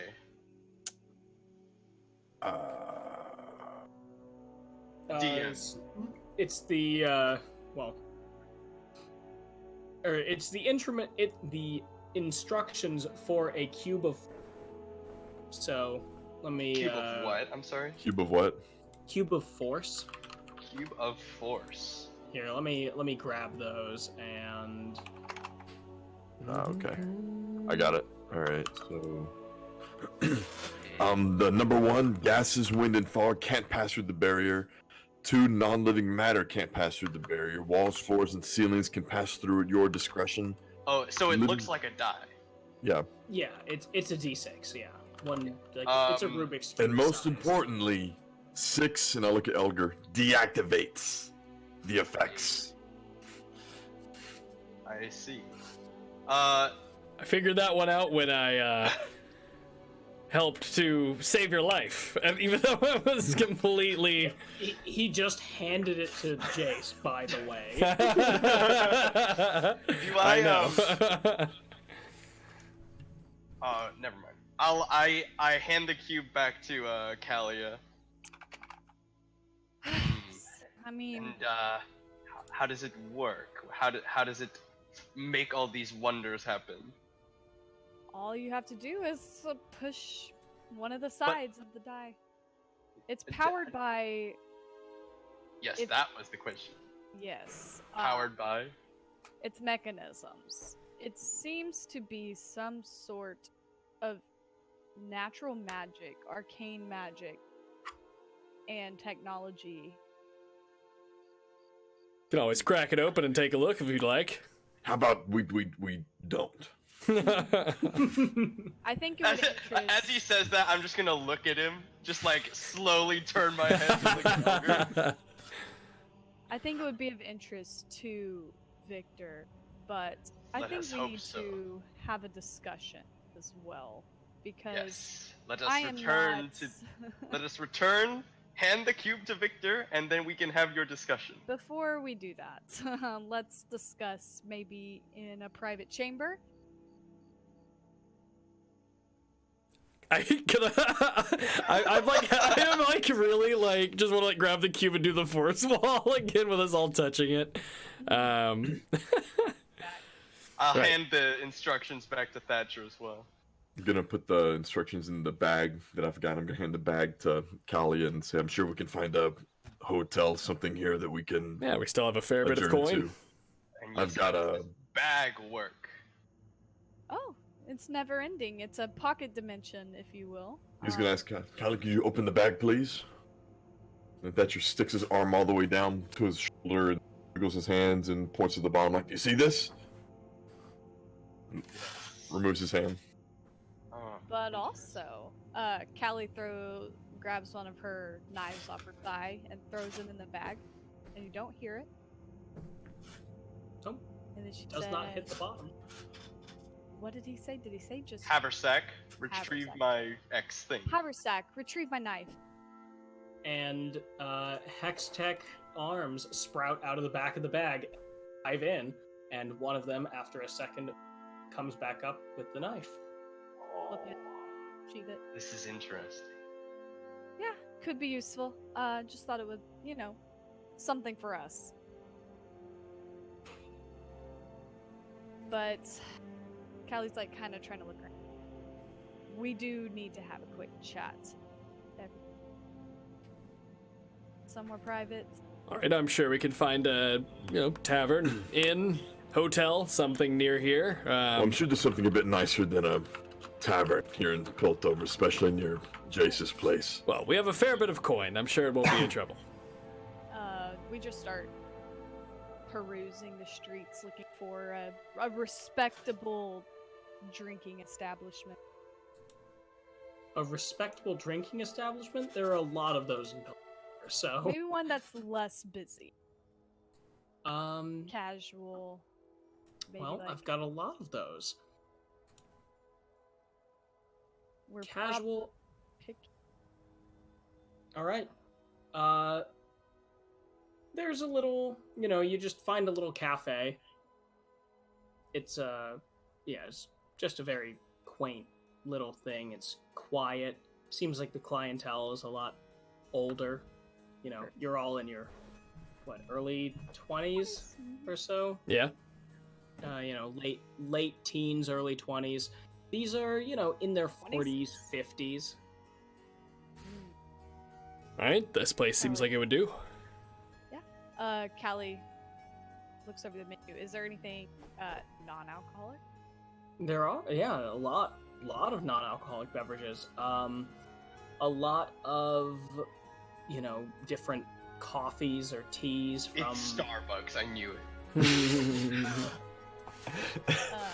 Or orders a tea and kind of motions toward a table that looks a little more private with not a lot of people near, no one nearby. That orders a coffee. Sit down. All right, I'm just gonna be candid with you guys. I am not interested in being in the middle of this feud between this Jace and this Victor. They obviously have some egotistical issues between each other, so we need to discuss Yes. if we're giving this cube to Victor, what he could possibly do with it and how that could affect us. I mean, we have definitely come out ahead of where we started. I mean, we still have a couple thousand or low thousand and some change cogs. This nifty backpack, this cube. We didn't have to work that hard for any of it. I suppose we did, have to get on Victor's good side and come up here and talk with Jace. But, I mean, it's not like we haven't been paid for our efforts. No, but He No, gave us but- this money to retrieve an investment of Jace's to kind of. And we have succeeded. Let us continue and complete our contract. Well, I'd rather not hand this cube over to Victor. While Jace is smart, Victor's a bit brighter, and just the small piece that Jace... It's a miracle he was even to make this thing. And that's just kind of looking at I don't know if she's got the cube or not, but he's just kind of looking at it and thinking about it. Just what Victor would be able to do with this would be much more destructive. What makes you think he's planning destruction? Again, not interested in the feud of these two inventors. I'm just concerned for what he may do with it. Is that going to cause more harm than good? Which... Either has the capacity for such harm. I wasn't really convinced that he really wanted to help the people of Zon anyway. Seemed like he was more interested in, look at this cool hammer I have so I can beat back the poor people that try to enter Piltover. I mean, again, I don't feel like he was necessarily the nicest guy off the street by any means, but we can't deny that Victor's a little cult-like in his beliefs, and A little? A little? I mean, the man is offering salvation in a I can't believe undercity you that would is suggest forgotten by the such a people thing. that live on top of it. I don't really like the idea of making any augments to myself, but I mean, it seems like if those people in that city don't, they are destined to just slowly perish at that mist. Look, Could we give him the backpack at least and say this is the best is what Jace had? I don't think That's he'd believe something. that. Well, it's something that we did bring from Jace, that Jace did create. What is your alternative, Kalia? You would betray the trust of someone who gave us such opportunity? he only gave us such opportunity because he saw the potential in us. So don't think that. Oh, it was so he put some- his trust in us. He thought that we had potential. And you would betray him just like that. I all have on a- no loyalty to this fellow. Don't get me wrong. None of this was ever my intention to get mixed up into any of this, but I was just concerned about what he would potentially do. But if I mean, I know you don't want to get mixed up in concerns, this, but Then if go ahead, sorry. I was gonna say, if Aurelia sent you, you know, to help keep the peace in the world, as she said, wouldn't this be following through? Is it? It seems very much off of what my original quest was, which was to keep the peace with Noxus and show that Ionia is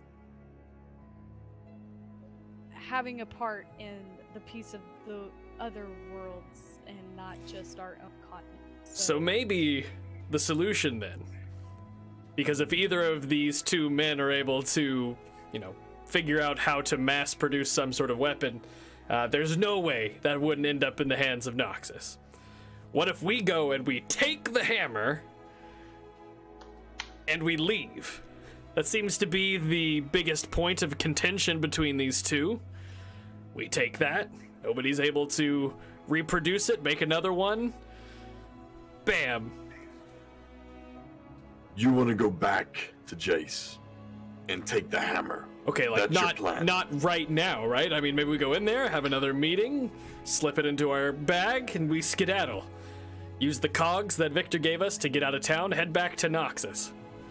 Oh, and while we're at it, we'll just push the number 4 in the cube again. Push you back, Vic. You can take the hammer safely. I mean, that would actually be easy. You're kidding, but that would be super easy, yes.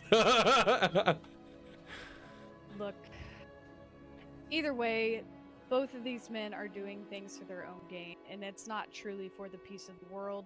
So as long as everyone's aware of that, What? I mean, We he can't go also, he mentioned the sheriffs or whatever. We could always talk to them and see what really needs to be done. Victor hasn't done anything but help the people of Zon. the people That of seems Zon- true. That seems true to me.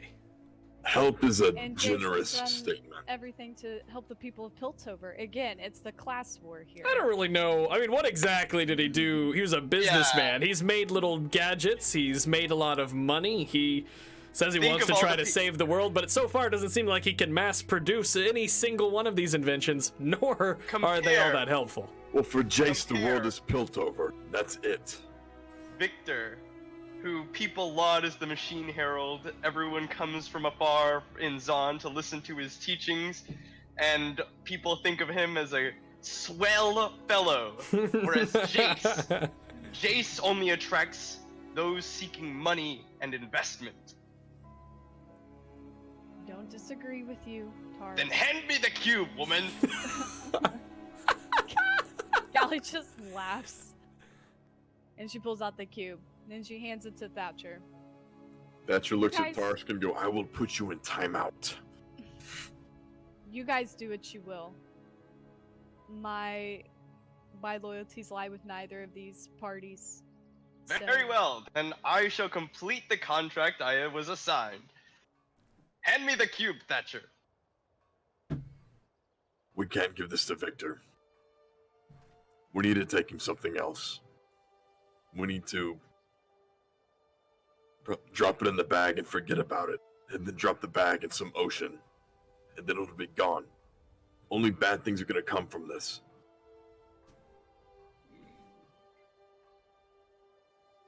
You imagine walking into a town, pushing a button, and then sucking the air out? Yes. It's one thing to create a barrier. It's one thing to take care of the pollution in the air. But to suck the oxygen breath out of a person's body, how is that going to benefit anybody? You know, Jace did mention that other inventor. Maybe this guy's a little bit more neutral? I tried. He wouldn't see me. He wouldn't see you because you didn't have anything worth seeing this thing.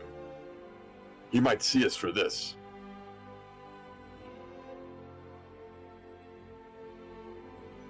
I mean, if Heimerdinger could take it, replicate it, and help out Zahn, that would be What? pretty beneficial. That would lower some tensions between the two, improve conditions in Zahn.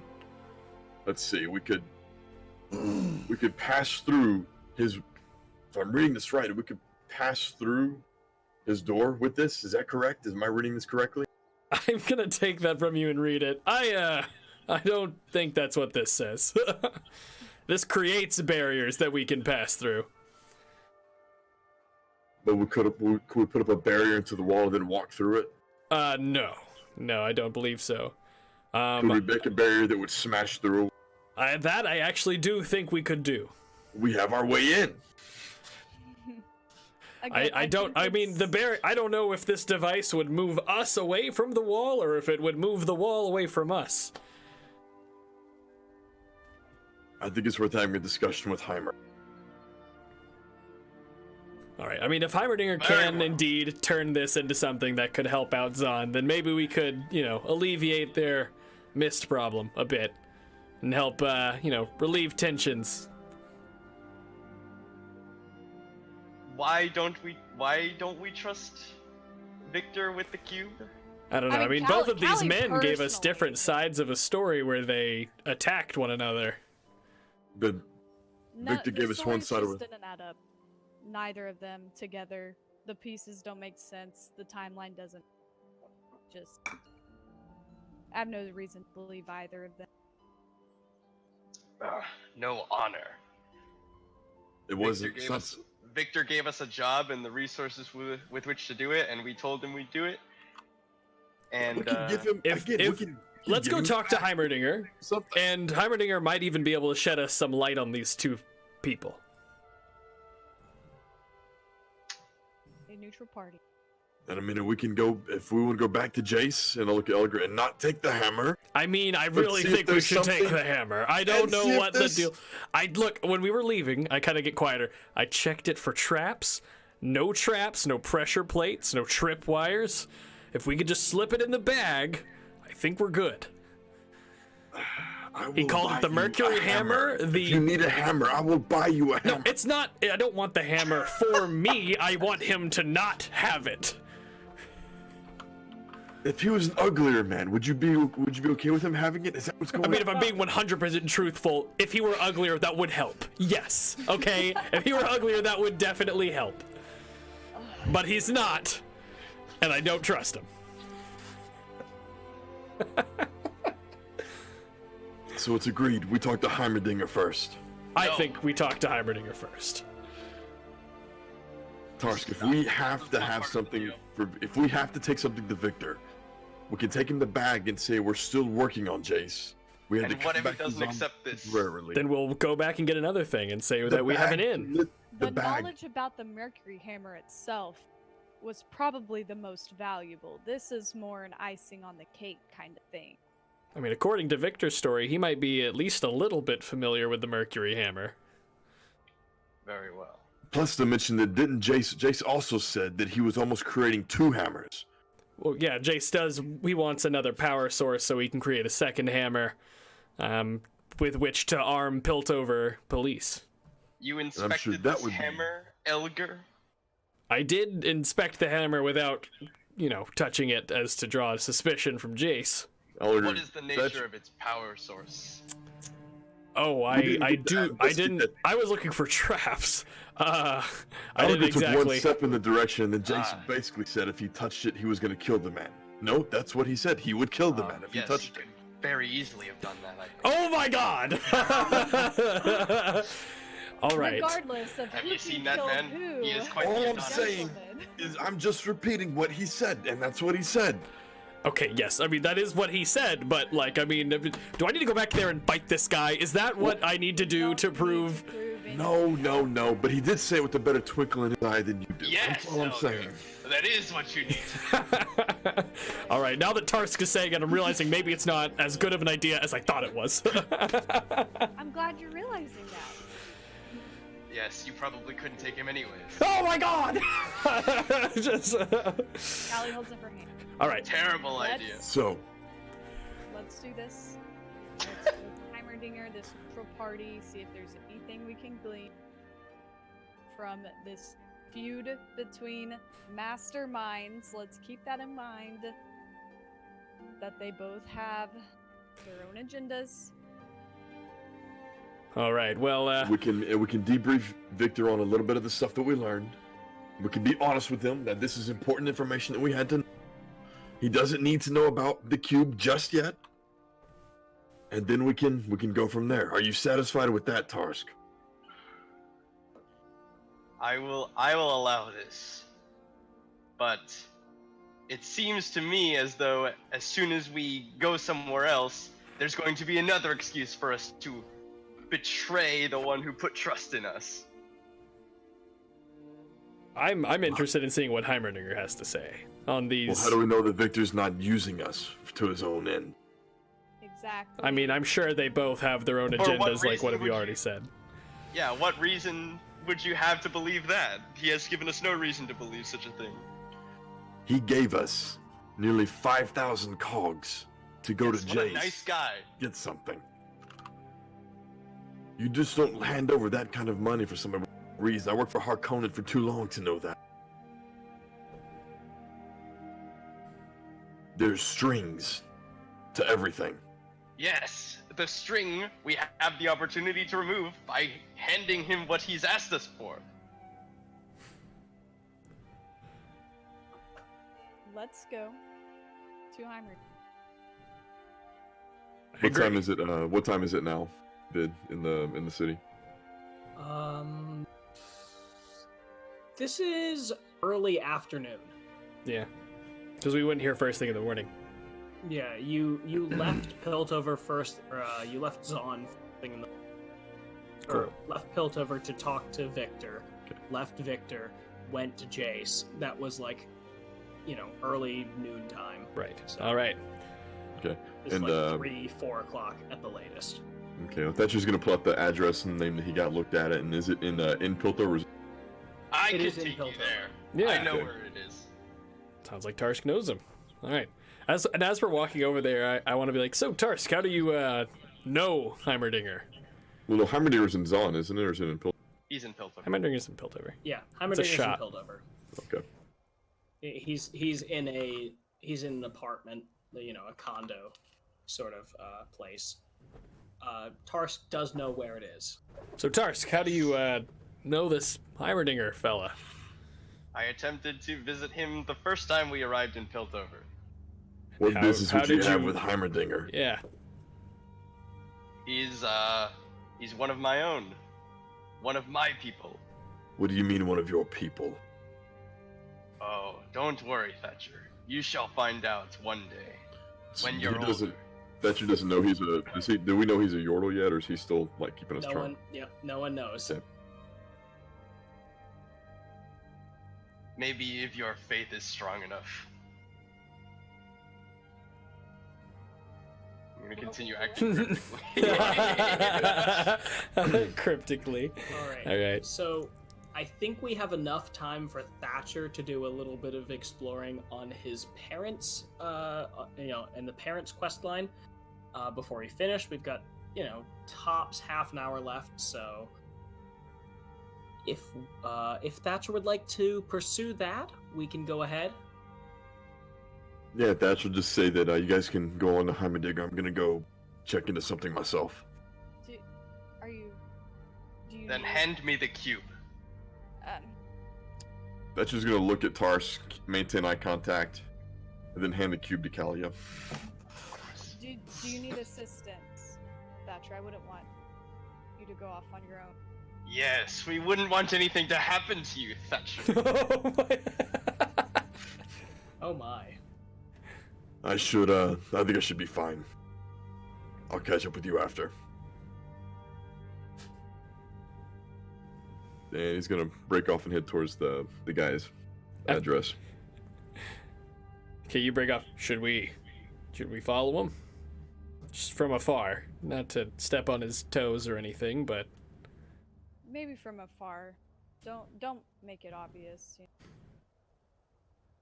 I mean, you're pretty. You two seem pretty sneaky. Maybe I can get in the bag. Jace did warn to maybe not to explore that unknown. I mean, he seems like he's kind of a I'm wimp. imagining Elgar being sneaky like. He is probably just being overly cautious. Yes, Elgar. Callie's Attempt gonna to draw one get of in the her bag. knives and like just kind of flip it nonchalantly and kind of point it at Tarsk. By the way, never question my honor. My honor is to human nature and the nature in the world around us, not to any. Puts her knife back. Starts kind of slowly following behind Thatcher, you know, probably like keeping him within eyesight, but definitely can't hear or like that. She just wants to keep him in I'll probably stay like a little bit behind Callie, so that I guess I know I'm not quite as sneaky. So I'm just gonna stay a little bit behind her, and she's keeping a fair distance. So I'm just hoping I'm far enough away. Okay, so he's gonna keep following, find the guy's place, and what is he seeing there? You have gone from the like shopping district of Piltover and the club district to sort of the housing district. It's a little more like a little like not like kind of crappy the way that a lot of like IRL places are, but it's a little more packed in. More windows, more doors, more balconies, that sort of thing. And as I approach the door, I want to just investigate, just look to see if I see anybody inside. Investigating kind of inside, perception. Just like looking through the doors and stuff, see if there's anything there. Yeah, perception. 8. All right. It doesn't look like really anyone has. It doesn't look like anyone's inside. That's basically kind of what you can figure out. There's like you can't hear anything, you can't smell anything. Okay. What's the guy's name? What's the name of? His name is his name is Kai. He doesn't have a last names are generally clan names in Piltover. So. That's just gonna like try peek in the window, not seeing these. Gonna bang on the start, yelling the guy's name out. You just pound on the door like Kai. Eventually, a young, mid-20s man opens the door, and he says, "Sorry, I was sleeping. Who are you?" That's just gonna look at him and just say, "I'm Jace sent me. We need to have a little talk, if you don't mind." I'm gonna push the guy back and kind of hurriedly and step inside and slam the door shut. I'm sorry. I didn't realize. You kind of cut out there. I'm sorry. I didn't realize I was. I didn't mean to sleep through my shift. I'm sorry. Wasn't your shift? I was told you actually had the day off today, and it seems needed it. Sleeping. But just had some questions. I heard you were the one that went to the baker's shop down in Zon to pick up the food for today's event. Is that correct?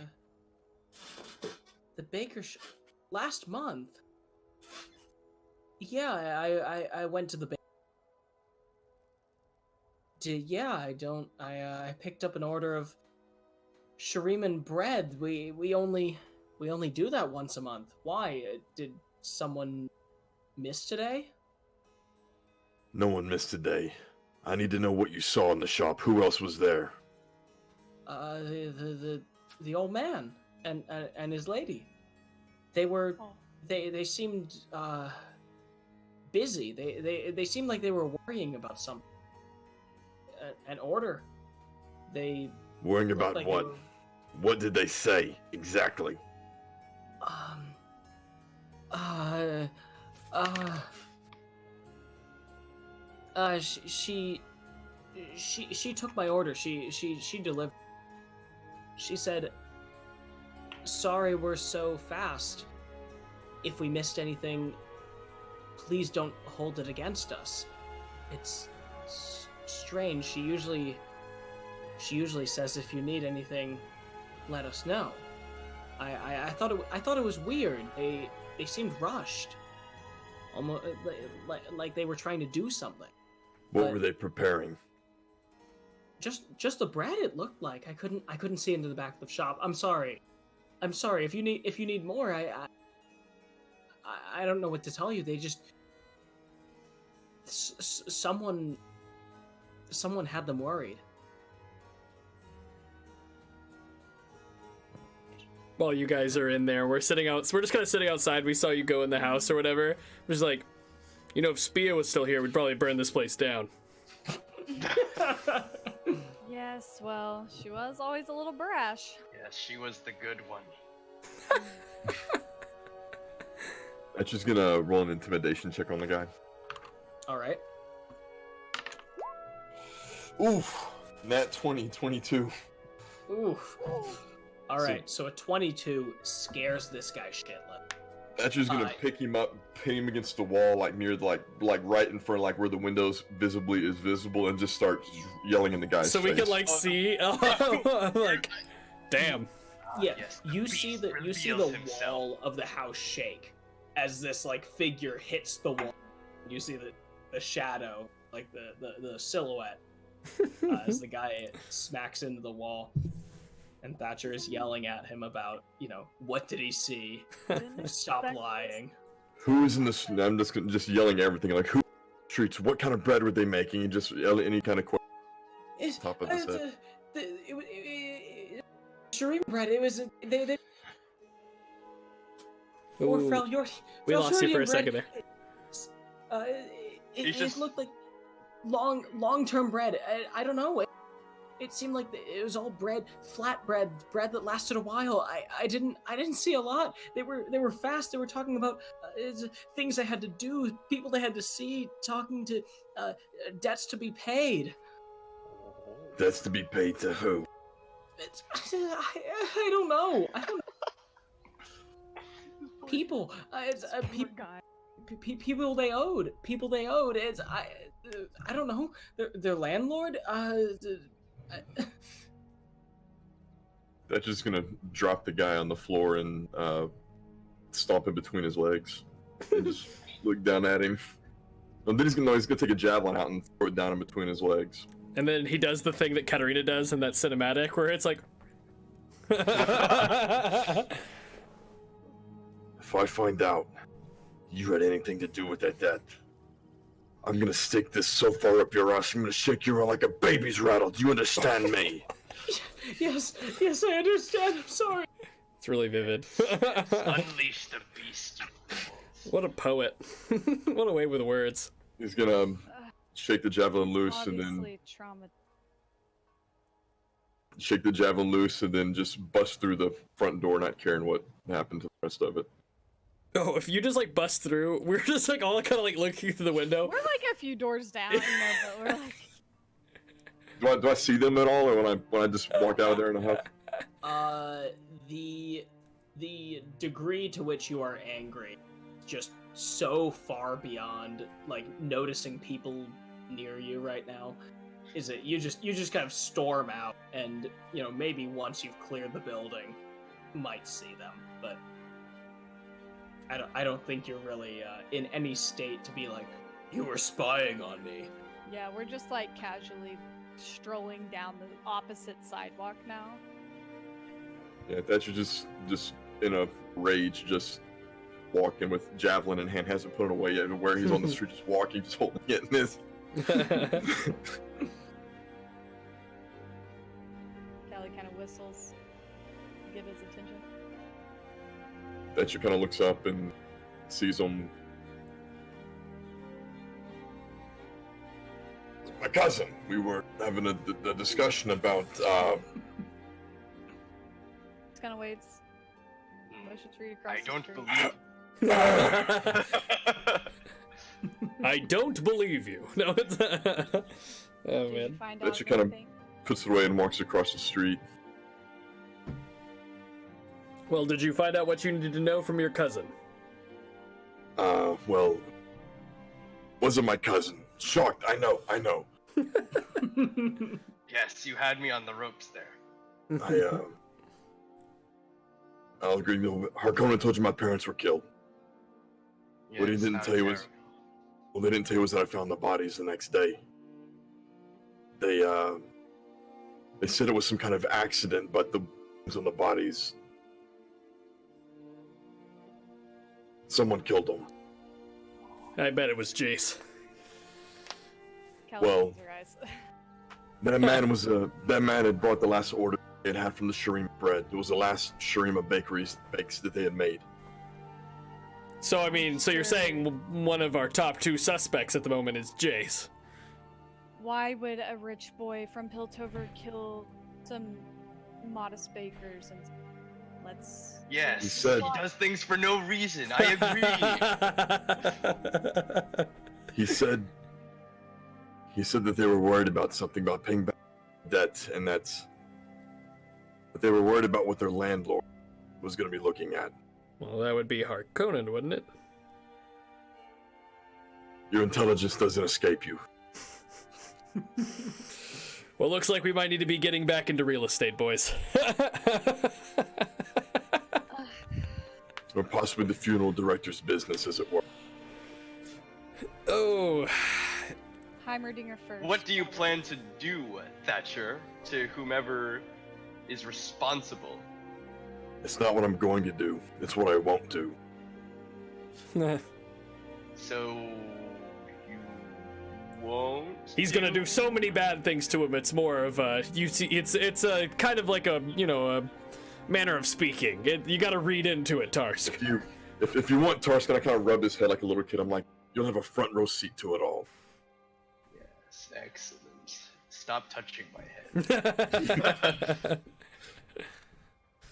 Pitchy little cheeks. All right. Hey, at least I don't do that to you, Tarsk, right? Am I your favorite again? Well, I'll turn my head over to Elgar like I've been doing. and I think after the threats Interrogation. the interrogation and subsequent threats of like doing all sorts of horrible things A to little bit these extreme people. to a poor Yeah. little messenger bar back, you know, but it's fine. I think that's where we'll end for the evening. Barbarian doing the interrogation. Are you really surprised? I mean, I I'm surprised he think- didn't break somebody's kneecaps. Like, Yeah, just kneecapping someone, being like, "That's not good enough. Tell me more." Where's Rachel? so we are going to wrap up at this point for GrDnD episode 7. Thank you all so much for watching. This was a lot of fun. We enjoyed putting this on for all of you. And for anyone who's still here, thanks for watching the whole way through. Thanks, guys. Like we said at the beginning, and we'll go ahead and say it again now, we have GRLCS streams going on every day of the week, excluding Saturday. So be on the lookout for those. They're a lot of fun to watch. And then, as always, keep on the lookout for any new tournaments going on with both League of Legends Teamfight Tactics and Legends of Runeterra. And then If you want updates for any of that, go ahead and join the Get Wrecked Discord. We can assign roles, or you can assign roles to yourself to receive only the announcements for whatever is relevant to you. Yeah, I think that's basically it. From all of us here at Get Wrecked, both the players and the non-participants at Get Wrecked, we thank you for watching, being a part of the Get Wrecked community, and we'll see you next time. Yeah, see you next time. See ya. Good night.